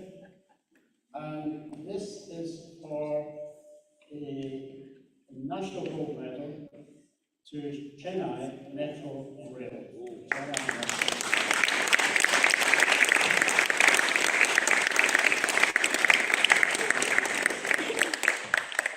And the program here is leading the green transition, environmental excellence in Chennai Metro Rail. Chennai Metro Rail has developed a sustainable urban transport system that improves mobility, reduces congestion and emissions, and enhances quality of life. Its initiatives include tree planting, renewable energy adoption, green infrastructure, biodiversity enhancement, and carbon reduction. The project supports passengers, creates employment, and has received international sustainability recognition. Well done, congratulations.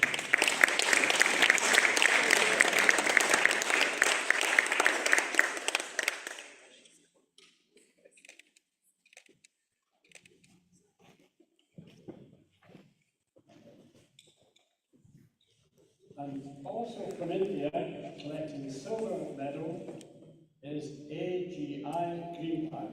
AGI Green Pack.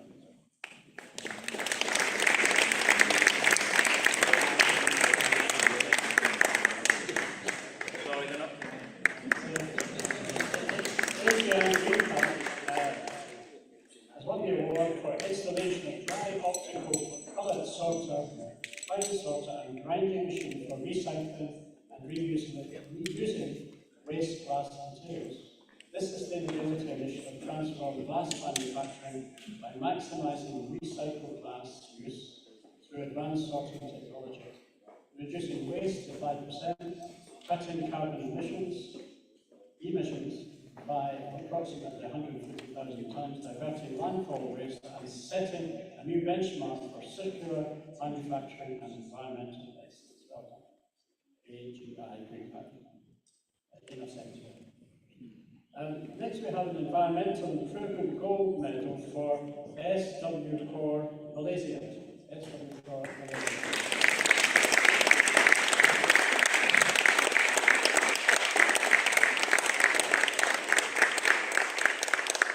The award here is for the program Zero Waste, Zero Hunger, SW Core Malaysia's food waste collection and reshare redistribution program. The Zero Waste, Zero Hunger initiative established a sustainable food waste management model by promoting segregation, recovery, and redistribution. It reduced landfill reliance, supported circular economy practices, generated useful resources, and strengthened food security through community engagement, digital food rescue, and environmental awareness across Malaysia. Well done.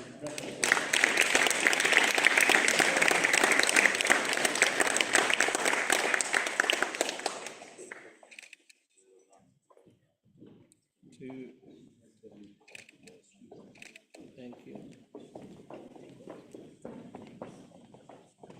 A silver medal now for environmental improvement in property management will be presented to CBRE. CBRE.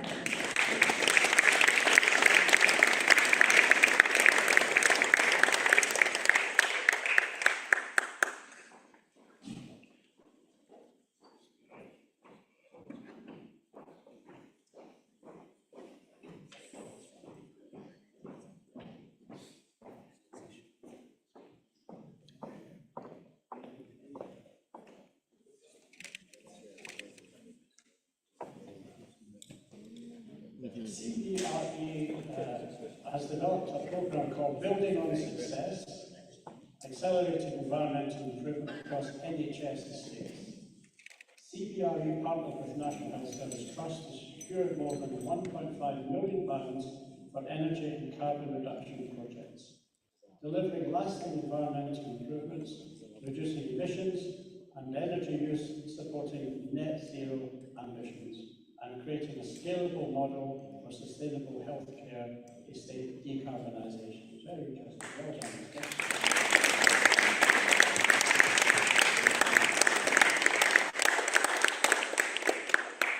And where are you based? Where are you based? London. Sorry, can you come forward, please? 2 steps. Thank you. 3, 2. Thank you.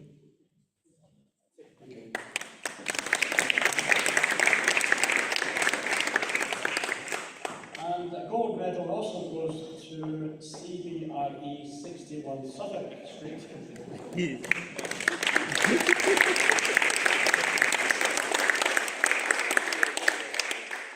I hope you're not going to compete with the lady who won 5.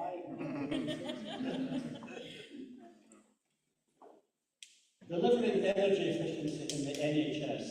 The project supported NHS trusts in progressing towards net zero by identifying, developing and securing funding for energy and carbon reduction initiatives.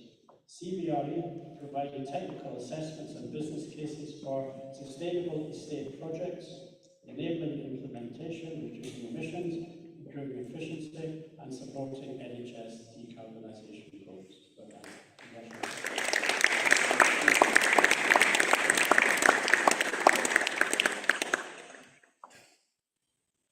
Come closer. Yeah. To you. And another. Thank you. There's also a gold medal for environmental improvement for Trust Green UK. Trust Green UK.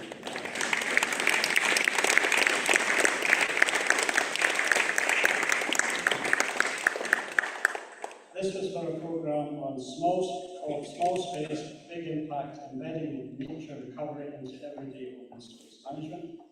Trust Green CPD certified biodiversity net gain trains, empowers professionals with practical skills to integrate biodiversity into development. Aligned with the Environment Act of 2021, the programme has trained over 100 participants, supported charitable causes, reduced consultant reliance, and established a scalable model for sustainable industry-wide adoption. Well done. Congratulations.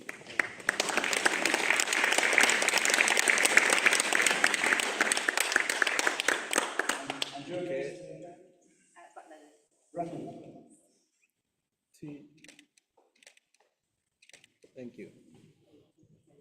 Next we have an environmental improvement silver medal for Savos.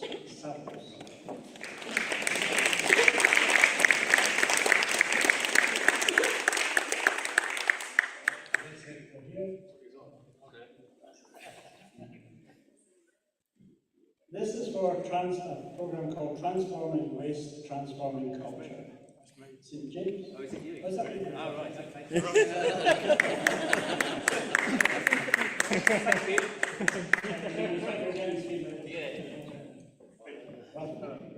So, transforming waste, transforming culture.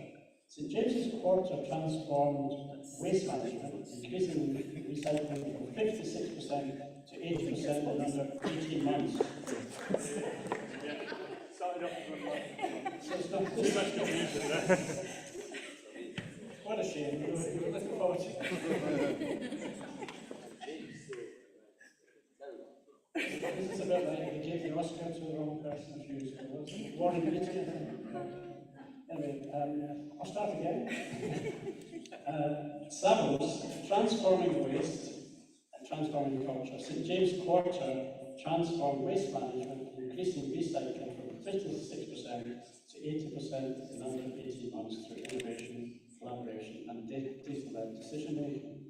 The programme reduced carbon emissions, embedded a net zero waste culture, and established a leading circular economy model for mixed-use development.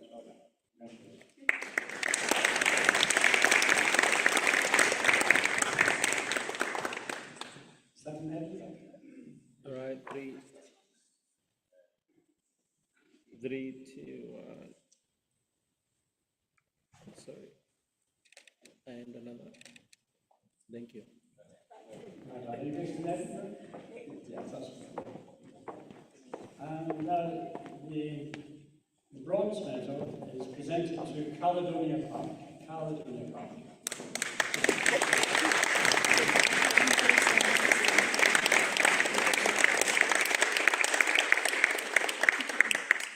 The programme is protecting our oceans and our children's future. Caledonia Park's pollution reduction initiative tackles plastic pollution through education, engagement and community action by inspiring young people, supporting schools and promoting responsible waste management, And the programme has increased environmental awareness, improved recycling practices, and created lasting behavioural change with a positive impact on the local community and beyond. Well done. Congratulations.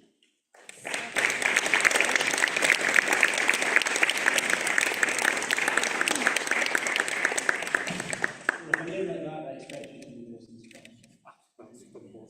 On the board. Yeah. 3, 2, thank you. And also collecting the bronze medal here is the Sovereign Centre, Boscombe and Future First. Boscombe and Future First.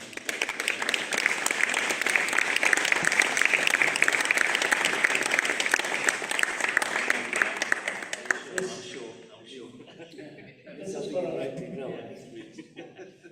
is for a waste and recycling management improvement project. The Sovereign Shopping Centre in Boscombe has transformed its approach to waste management through a collaborative partnership with Future First, tenants and staff, by introducing improved segregation, recycling initiatives and education. The centre has achieved zero waste to landfill, reduced costs, improved environmental performance, and reached a recycling rate exceeding 52%.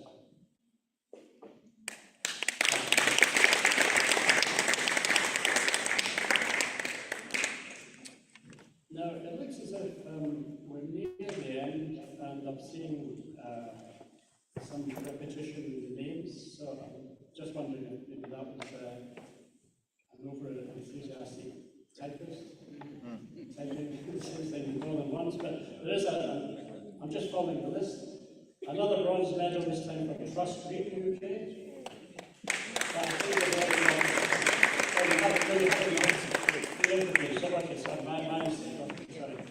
Educating for a greener future. Trust Green's primary objective was to enhance local biodiversity by introducing native planting, wildflower meadows, and wildlife habitats, creating a resilient ecosystem supporting diverse species.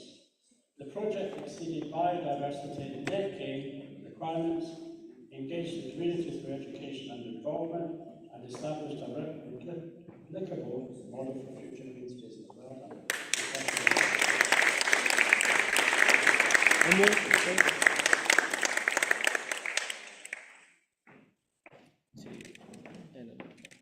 Thank you. Thank you. Then an energy efficiency gold medal has been won by Savos. Is it St James Court? St James Court. Yeah. Is that what it is? Is that what it says? Is it your name? Yeah. Is it? Does it say that? I don't know. It doesn't say that. What have you done before? We done transformer energy. Is it transforming resource management? Transforming resource management? No, I think it's Okay, so since March 2024, the team has transformed how energy and utilities are monitored and managed across the site. We're on to page 12, so there's no, I've got plenty of energy. I'm seeing the same name more than once, so that's a bit confusing. So since March 2024, the team has transformed how energy and utilities are monitored and managed across the site. Improved data visibility and analytics have enabled smarter decisions, early intervention, and targeted improvement. This approach has delivered significant reductions in heating, cooling, lighting, and ventilation use while maintaining operations. Well done.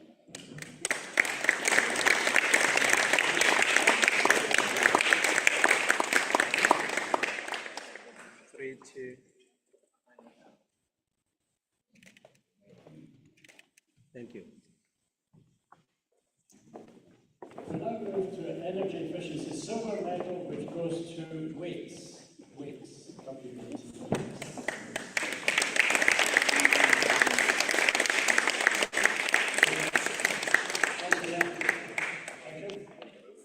And this is for HVAC, building efficiency and optimization. This project transformed the building's heating, ventilation, and air conditioning system, by improving controls and scheduling to reduce energy use and extend equipment life. It achieved compliance with local authority noise restrictions while maintaining occupant comfort, delivering a more sustainable and efficient operation.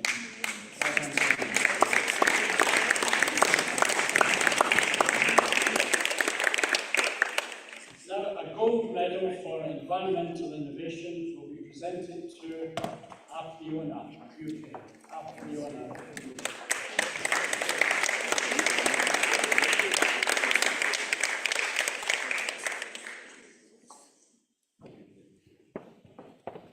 And this is for a project called Sustainable Solutions in Action, Apriona, UK at Bristol Myers Squibb. Apriona, UK has supported Bristol Myers Squibb's sustainability ambitions by introducing innovative solutions that improve environmental performance. Initiatives include drone surveys, electric vehicles, predictive maintenance and resource-saving practices which have reduced carbon impact, increased efficiency and strengthened sustainable facilities management across its site. Well done, congratulations.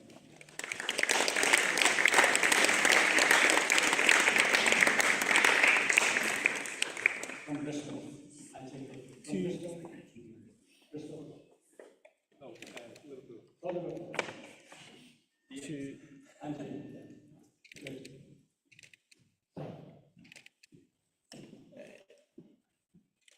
Thank you. Thank you very much. A gold medal now goes to the Bowman Shopping Centre. The Bowman Shopping Centre.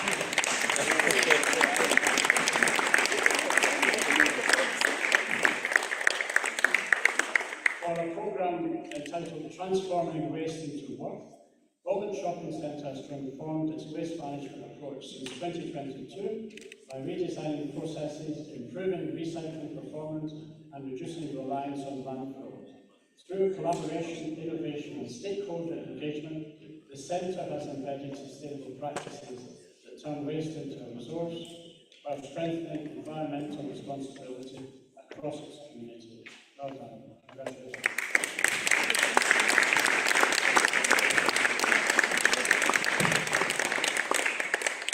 Okay, smiles.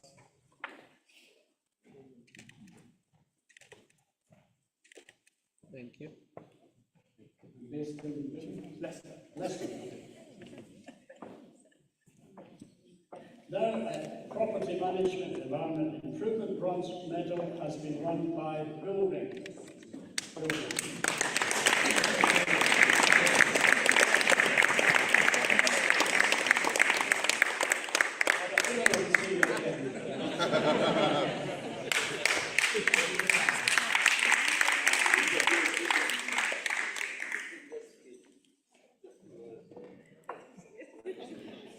It's quite amazing. It's six awards.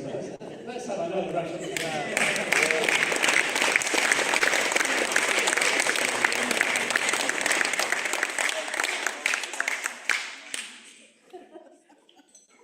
Obviously, I don't need to explain the programme because it's obviously going to be a good one. Nurturing urban biodiversity and community well-being. The Birmingham Grand Central Bee Initiative has transformed Birmingham City Centre by establishing thriving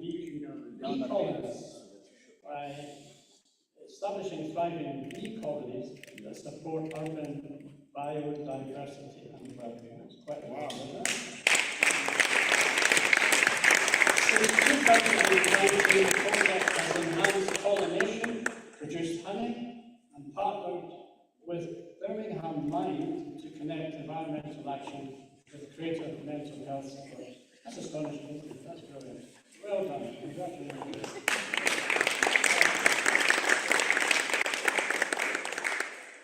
And I've got a feeling it's going to be back The gold medal for carbon reduction is going to Red Cross. And we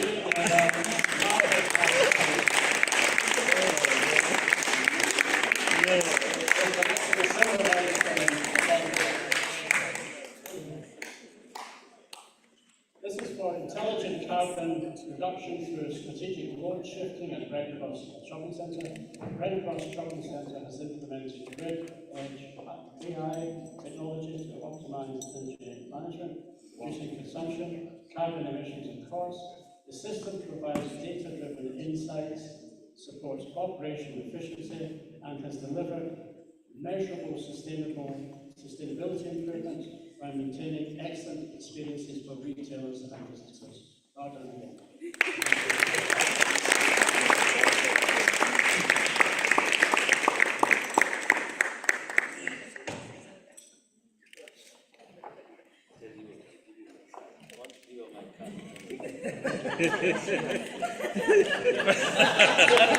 That's a good one.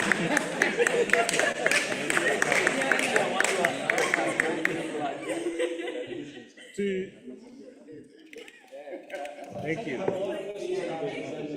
Clearly, there's something she knows. There's at least 6 things she knows. Okay. Well done. All right. We're nearly finished. I said it was 11 pages. It's actually 14. So it's gone through very. We're on page 13. This is the carbon reduction bronze medal for a company project called EcoStove, eco-friendly wood burning stove. EcoStove.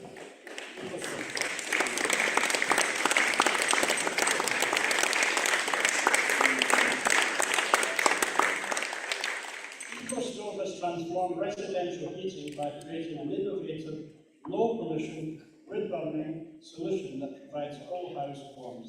Combining advanced material science with exceptional efficiency, the project reduces emissions, supports energy independence, creates jobs and exports, pioneering clean heating technology worldwide. Well done. Congratulations.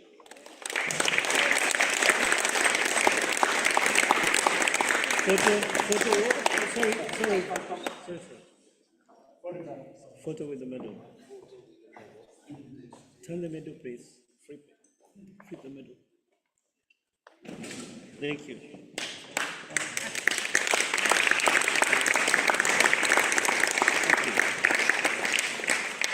And you're from? Where are you from? Warwickshire. You won't believe this, but we have another silver award in this category for Cabot Service. Cabot Service.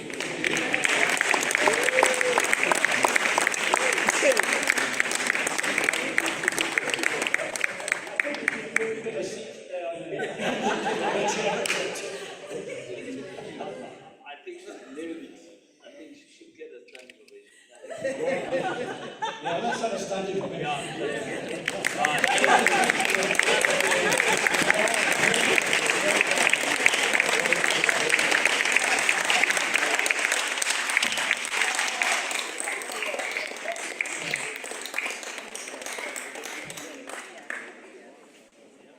Okay, so I'll read out the program.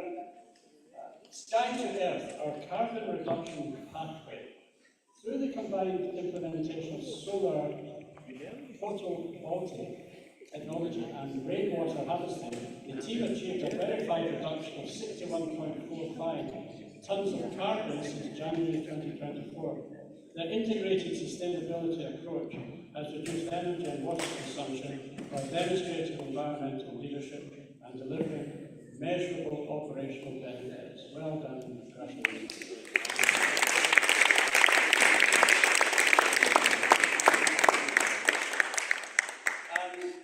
I think the last individual award before some government awards is for the environmental health silver medal, and this has been won by Chiller and Cross Country Trains.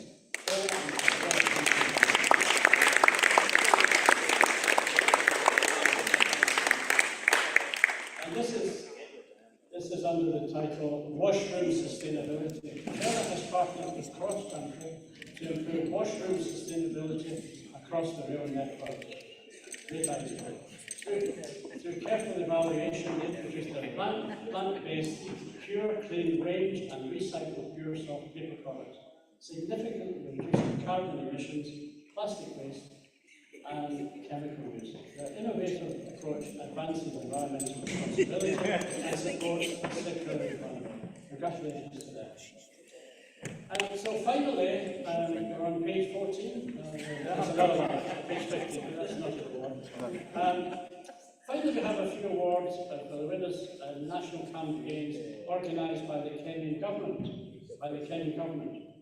in their county awards.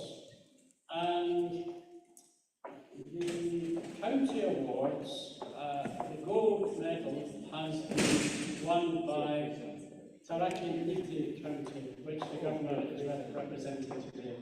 And we're going to ask our dear friend, Bert Fraser, to hand out the award to His Excellency. This is the gold for Taraki Niti County.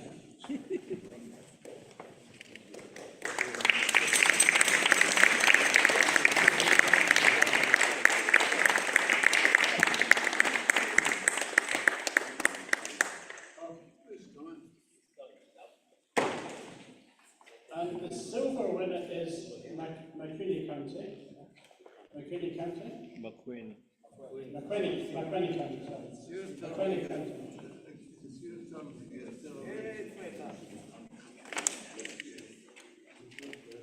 And the bronze medal goes to Kilifi County.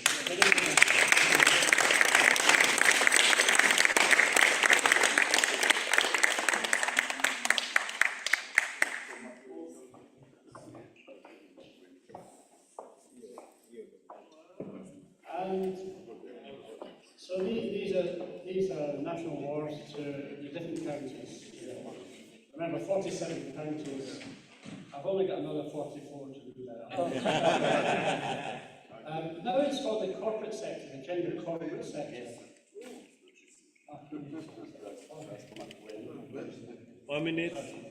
1 minute, please. Photo. Thank you. 1, 2. Another one, please. Yes, that's good.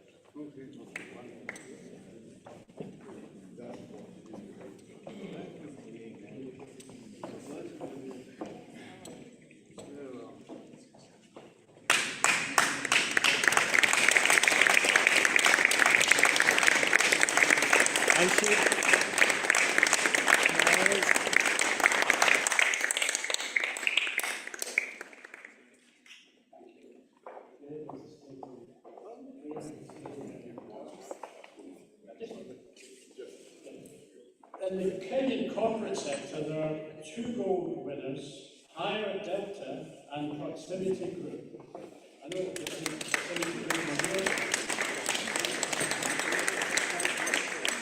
Higher Delta and this Proximity Group. The silver winners are Regno Properties and Amco Properties. Regno Properties and Amco Properties. And the 3 bronze medal winners are Crescent Heights. Crescent Heights, come on, madame. Monsieur.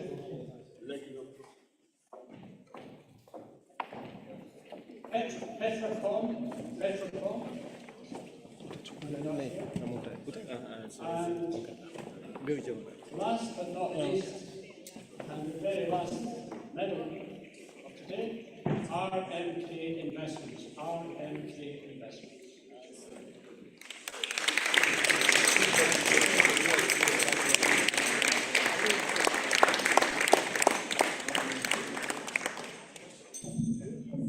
Sorry, the media, please put back Regno. Yeah. So, you're blocking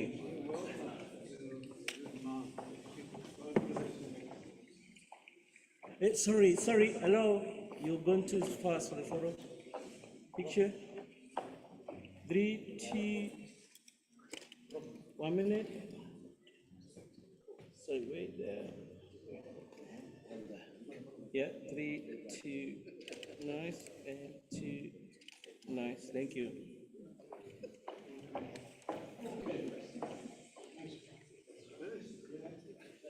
There was one.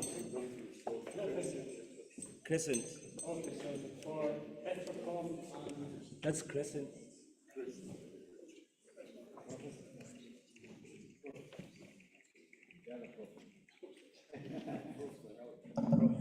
Media Crescent. Crescent, please.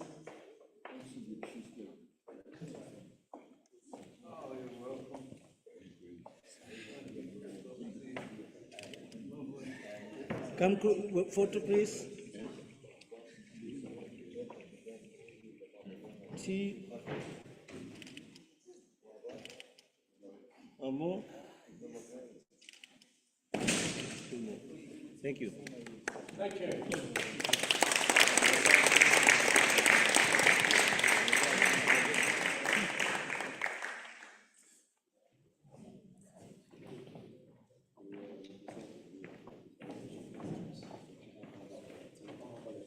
Okay, so for the silver award for McLean County, this person.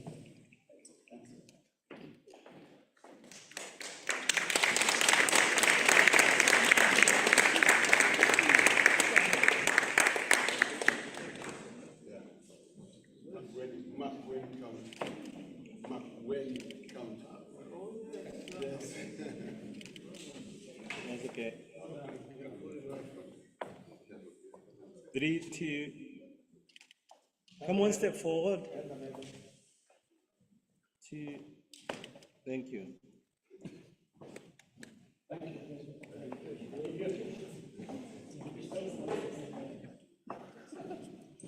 No, the presenter can take the medal one. RWK, right. For the purposes of the screen.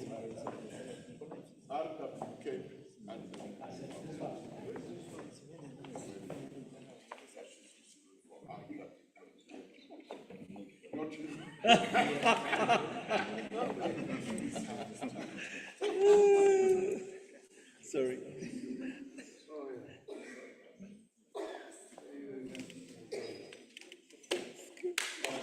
Thank you, Dr.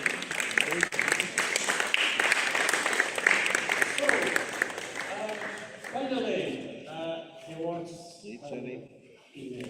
And I'm sure, like me, you're really inspired by the fantastic range of projects and achievements that we've had in the range of the economic sectors of the economy in which these awards are offered, including hospitality, tourism, in the construction industry, but also finance.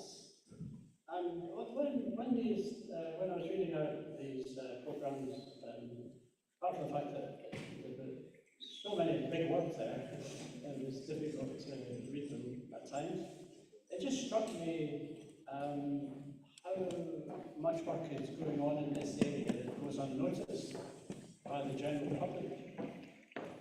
Do you agree? Thank you. Because it's in every sector of the economy, and we don't hear that much about it. Some of these winners will be seeking further recognition as they present their countries in the Green World events that are to come, I believe, and to be staged by the Green Organization in Fiji next year. Yes. Yes.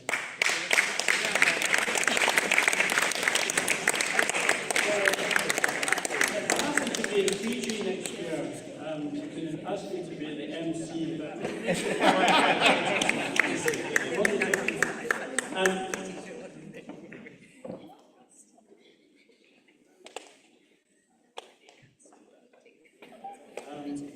so if some of you would like to take part in that event, it is not to simply contact the Green Organization and they will help you to participate in that. I'm glad to say that we've come to the end of this last year. I think it's 5 o'clock now. But there's one omission that I have to correct, and that is to acknowledge the help of our main sponsor, and I think Richard is still here. Richard.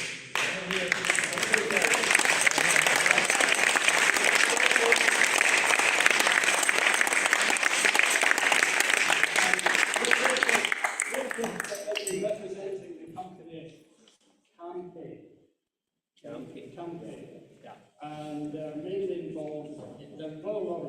agricultural projects, but their main area of activity, correct me if I'm wrong, is in lawn turf and sports grounds and things like that, but also in mechanisation in the agricultural sector.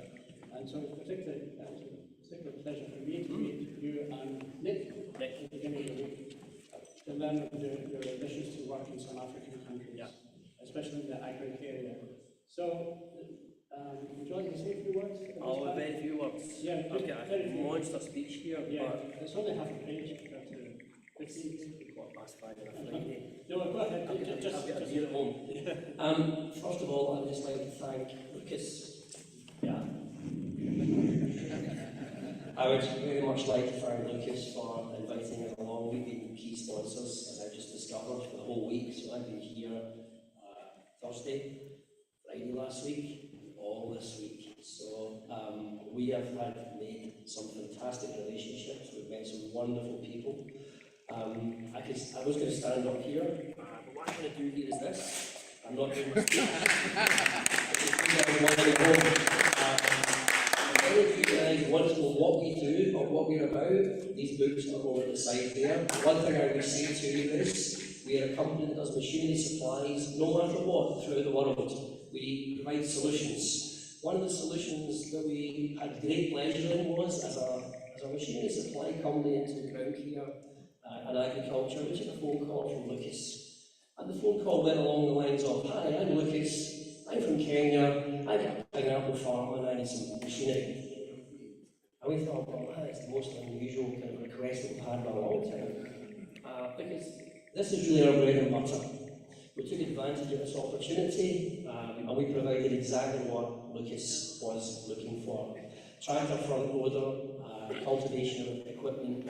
We even organised all the transportation of this machinery out to Kenya. Everything went smooth, and in the back of that, we've now developed a wonderful relationship. On the back of Lucas, we've now learned and met these other wonderful people who have had the pleasure of hopefully calling friends, and we spent a lot of time with them all last week. So, all I would say to you guys here is, Africa is a fantastic opportunity. We came across it perhaps by accident because of a phone call from Lucas, but we are now actively pursuing selling into Africa. As a business, we're already selling into over 100 businesses worldwide, so we do have a very broad reach. And as I say, our greatest benefit is we listen to our customers. We wonder, what do they want, what do they require? Lucas's initial inquiry was for a 250 horsepower tractor, and he wanted to put a machine behind it that required 60 horsepower. So we could have easily just gone ahead and provided what Lucas was looking for, but we said no.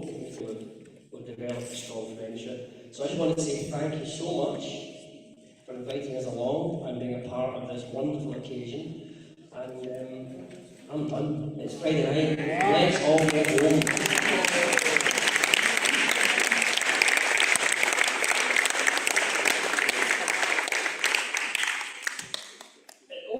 For me to thank a few people, and I want to particularly thank Professor Lucas James. Please stand up.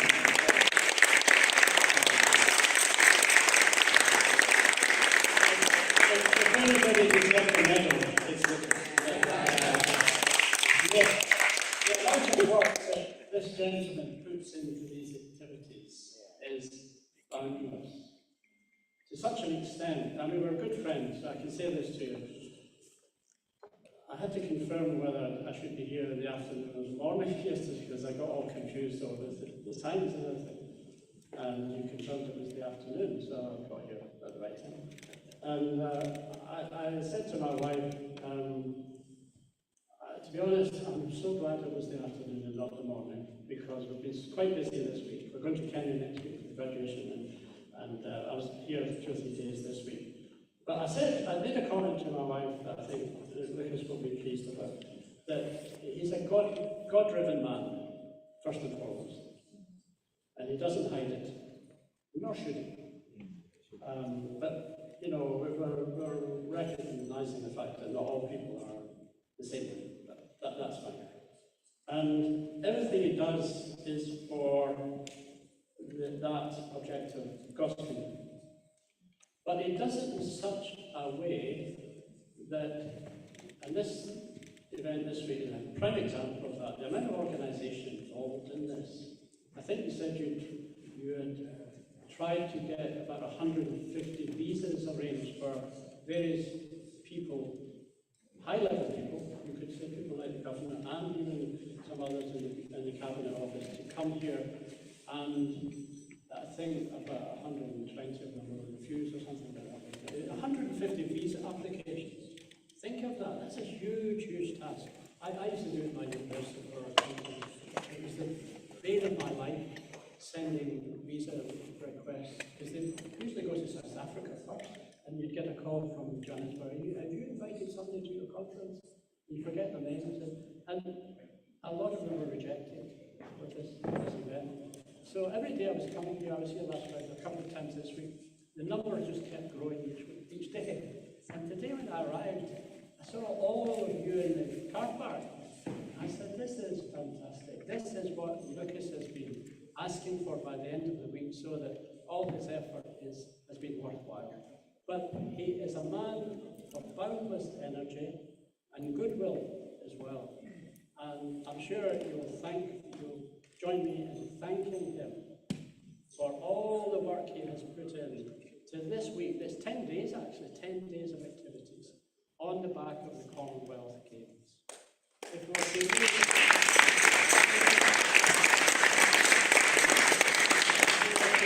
an athletic metaphor, he's a marathon runner, not a sprinter. But sometimes he combines his marathon running with sprinting, and you have to keep up with him, because he's such a dynamo of energy and ability as well. We've known each other for about 12 years now, haven't we? And I just wanted to say that. So thank you very much, Professor Lucas.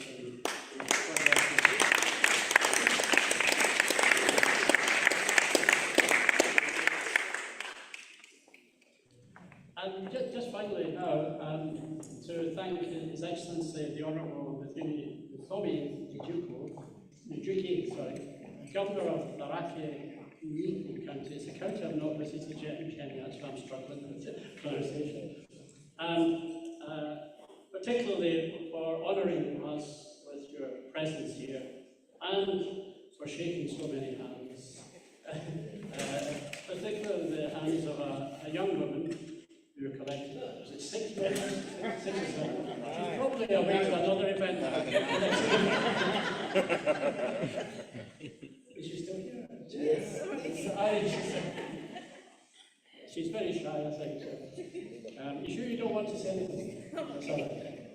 And our thanks also, of course, to the Green Organisation and the CSR Society for running their work.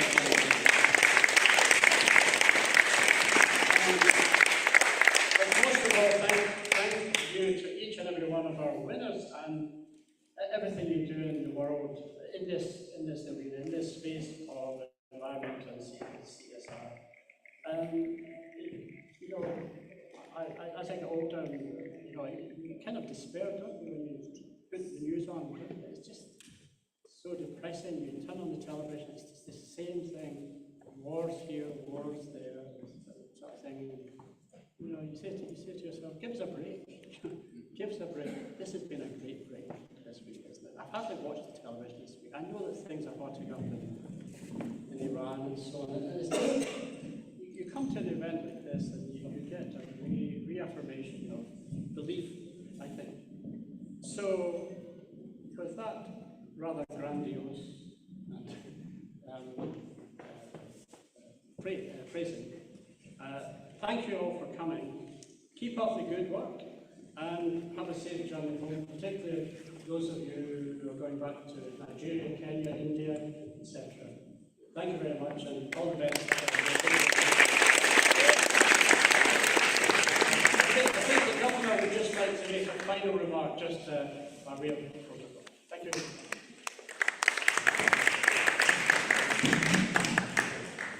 Thank you, Professor, and I have no intention of making another speech. When you come from Africa and you go on a journey which call safari. Without even knowing who you're meeting there, our tradition is that we always carry gifts with us. Because you know somebody, meet a great person somewhere who will make an impression on you and you make friends. So we were coming, we carried a few gifts, we gave out some yesterday. Obviously, we would have liked to carry things that are edible. We cannot do that. We carry things that will remind you of the wildlife that you do not have here in Scotland. And one of the gifts that we carry, I would like to just speak very briefly about this, is a rhino. And there are two facts that most people may not know about rhino in Africa. In Africa, you find two types of rhinos. And I want to demystify this because they are called white and black. But apparently, both of them are gray. So you go out there looking for a black one and a white one, you'll never find. It's only that the one that is referred to as white has a wide mouth. Therefore, during the early days when our masters were discovering everything, because everything they found was given a different name. Even the Mount Kenya, that is the name of the university that Professor John is a vice chancellor. I was not called Mount Kenya, it is called Kirinyaga. So we do it all the time, but now our masters gave the name Mount Kenya, which came from a Kamba word that I will maybe explain another time when we get time. So the rhino was described by the Africans from South Africa as white. They could not pronounce the word white properly. So it came out as white instead of white. That is one. It is not, they have a white mouth, but they're called white. Right. But that name came from the word white, because the Africans do not say white. The second fact about rhino is one we discovered just the other day. Those of you who know the Alpajeta Ranch in Nanyuki, that is where the British soldiers usually practice. It's called Batuk. There were two rhinos in the camp. And the male grew older and weaker. And they realized that the female may no longer be able to get babies. And they had to do artificial insemination. It was not because the male rhino would not mount on the female. It is because of the ratio that a rhino usually do female one in choosing a mate. When a female rhino has to choose a mate, she fights with all the males who are interested in her. And if you lose a fight with the female rhino as a male rhino, you cannot make it. And that is the reason why the old rhino could not be able to propagate. And there was no other way. There were only two that have been left in that camp. So it's very unique, because that is what has kept the rhino generation to generation being very strong. The pedigree is selected by the female, not by the And today we carry the rhino for a great man who has been very silent in all of this. Yet is the owner of the Green Apple Award. He will not be making a speech because I see we've concluded. But we brought him a rhino. I would like to give him. President Wallace.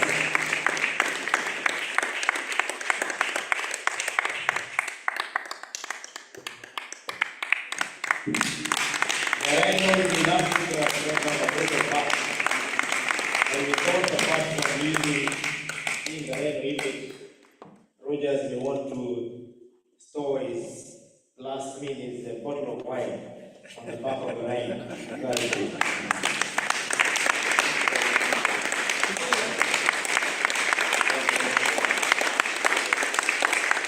What is the conservation for the community?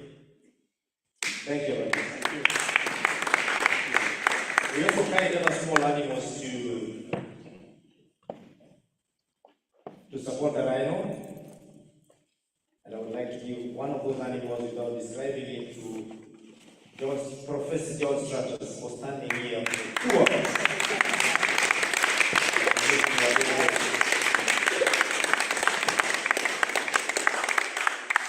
I brought you a lion.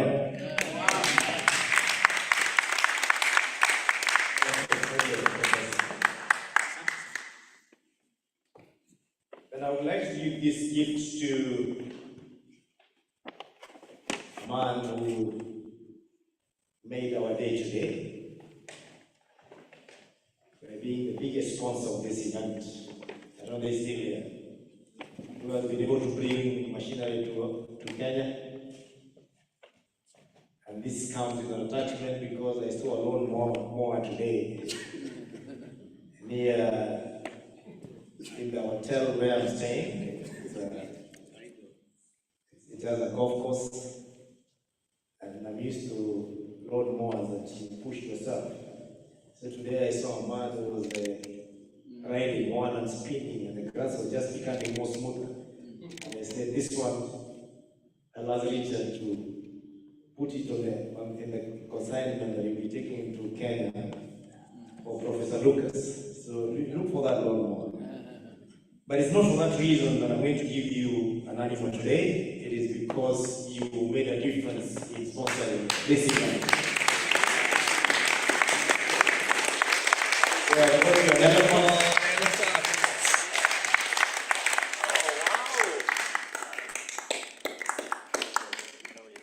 Can I see the elephant, please? Thank you.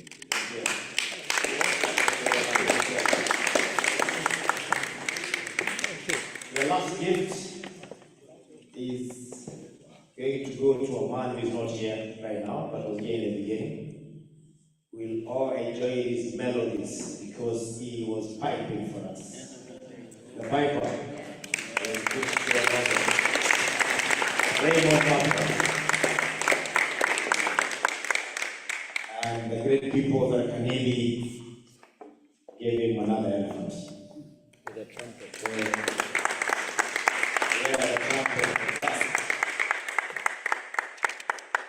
Tell him we're grateful because he made the day for us. Thank you very much. Thank you for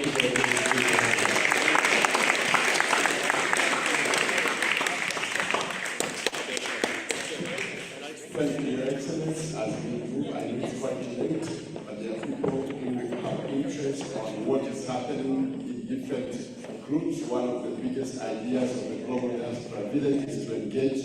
If you have extra minutes, feel free. We still have teas and coffees. We still have sandwiches at the back.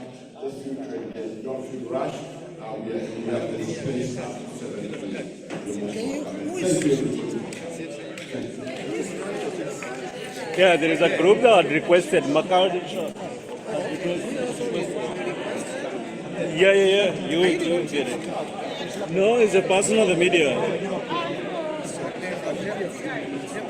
Sorry, there's this group that like a photo. Yes, add them here. What's the name of your group, sir? This guy hasn't come. We'll have it. Thank you. Thank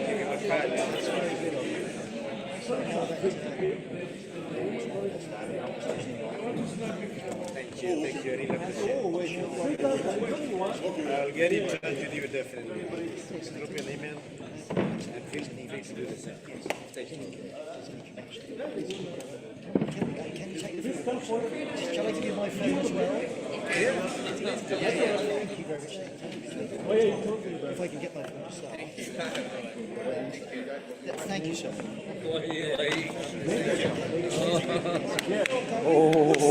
I'll tell her. Yeah, to just put it Be ready, huh? Just here, don't go to her. I said this is what we do.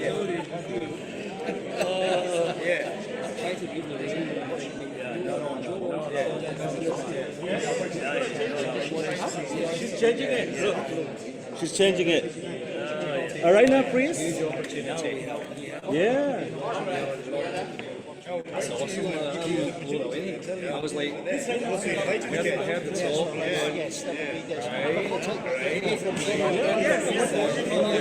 we give you resources. Thank you, sir. I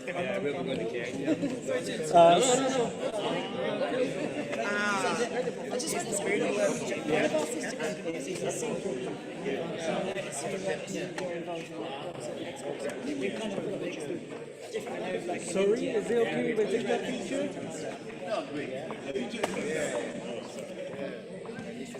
Please come in a little bit. My son goes to Portsmouth. So, am I the same? Okay. And she.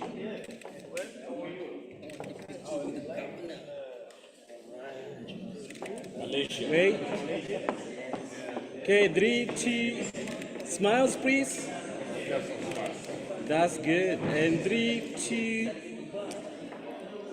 That's good. Thank you.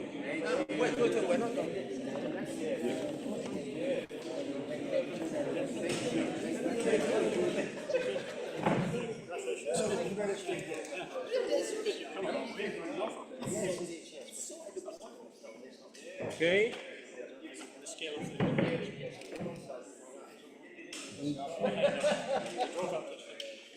One more, please. One more.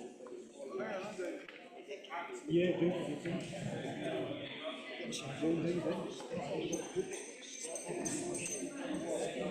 Let's all shift this way and try to come to the center. Yes, I'm getting it. Shift a little bit more so I can get it.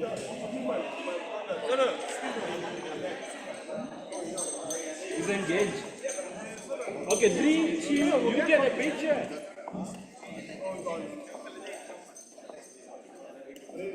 3, 2, and good. 1 minute. Wait there. 3, 2, and another one, please. Thank you, Professor. Am I hearing myself? Okay, cheese, cake. 1 minute, let me get the gold winner. Very important. 3, 2, and again 3, 2. Yes, that's okay. Come off the Facebook, yeah? Come off Facebook. Stop the Facebook. Drew Rogers. Roger? Roger, you're going to send him an Yeah, he's gonna send it. Yeah. Yeah.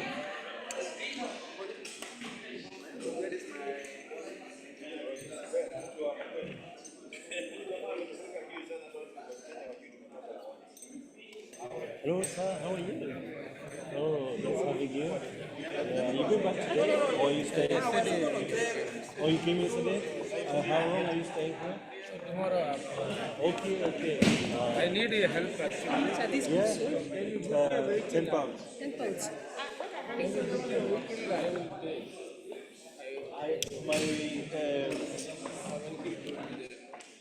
It's not, mine is not working. You try, mine working. Sorry sir, it's not working. I have to download and then it's But see Professor Lucas there, you might be able to help you.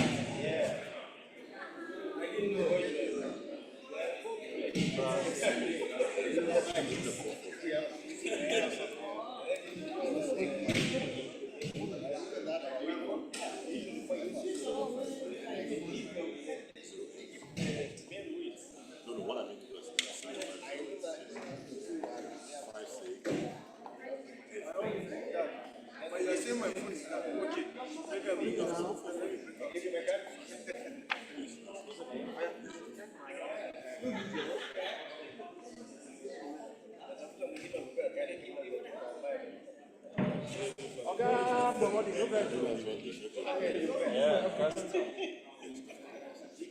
that I can remember.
And the award we got was for Commonwealth Environment and CSR Awards, and with a gold award for the achievements of the Nigerian Customs Service, especially in corporate social responsibility.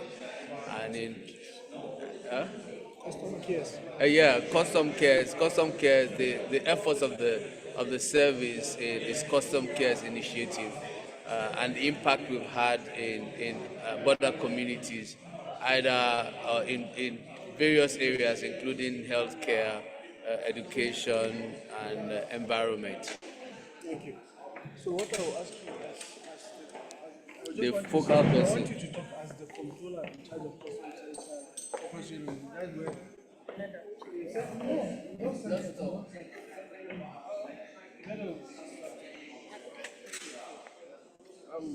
Just that what's your take on today's award delivered to you here in Glasgow, Scotland? Well, our take today is As the controller in charge of as the controller in charge of corporate social responsibility of Nigeria Customs Service, pioneer controller actually. The award today has really spurred us to do more because we were thinking, nobody saw it, but we can see that it has come to the global notice. Nigeria Customs Service is doing very well, not only in education, but in the environment.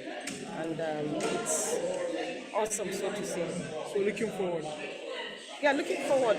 This will make us do more in creative economy and food. What's that? Food distribution and the Looking forward, you environment. talk again. about the strategic pillars. What you intend Oh well, to the do. strategic pillars are health, education. Looking forward, we are going to reinforce on those. Oh, okay. Okay, looking forward, we are going to reinforce on our pillars, which are health, education, food security, and the environment.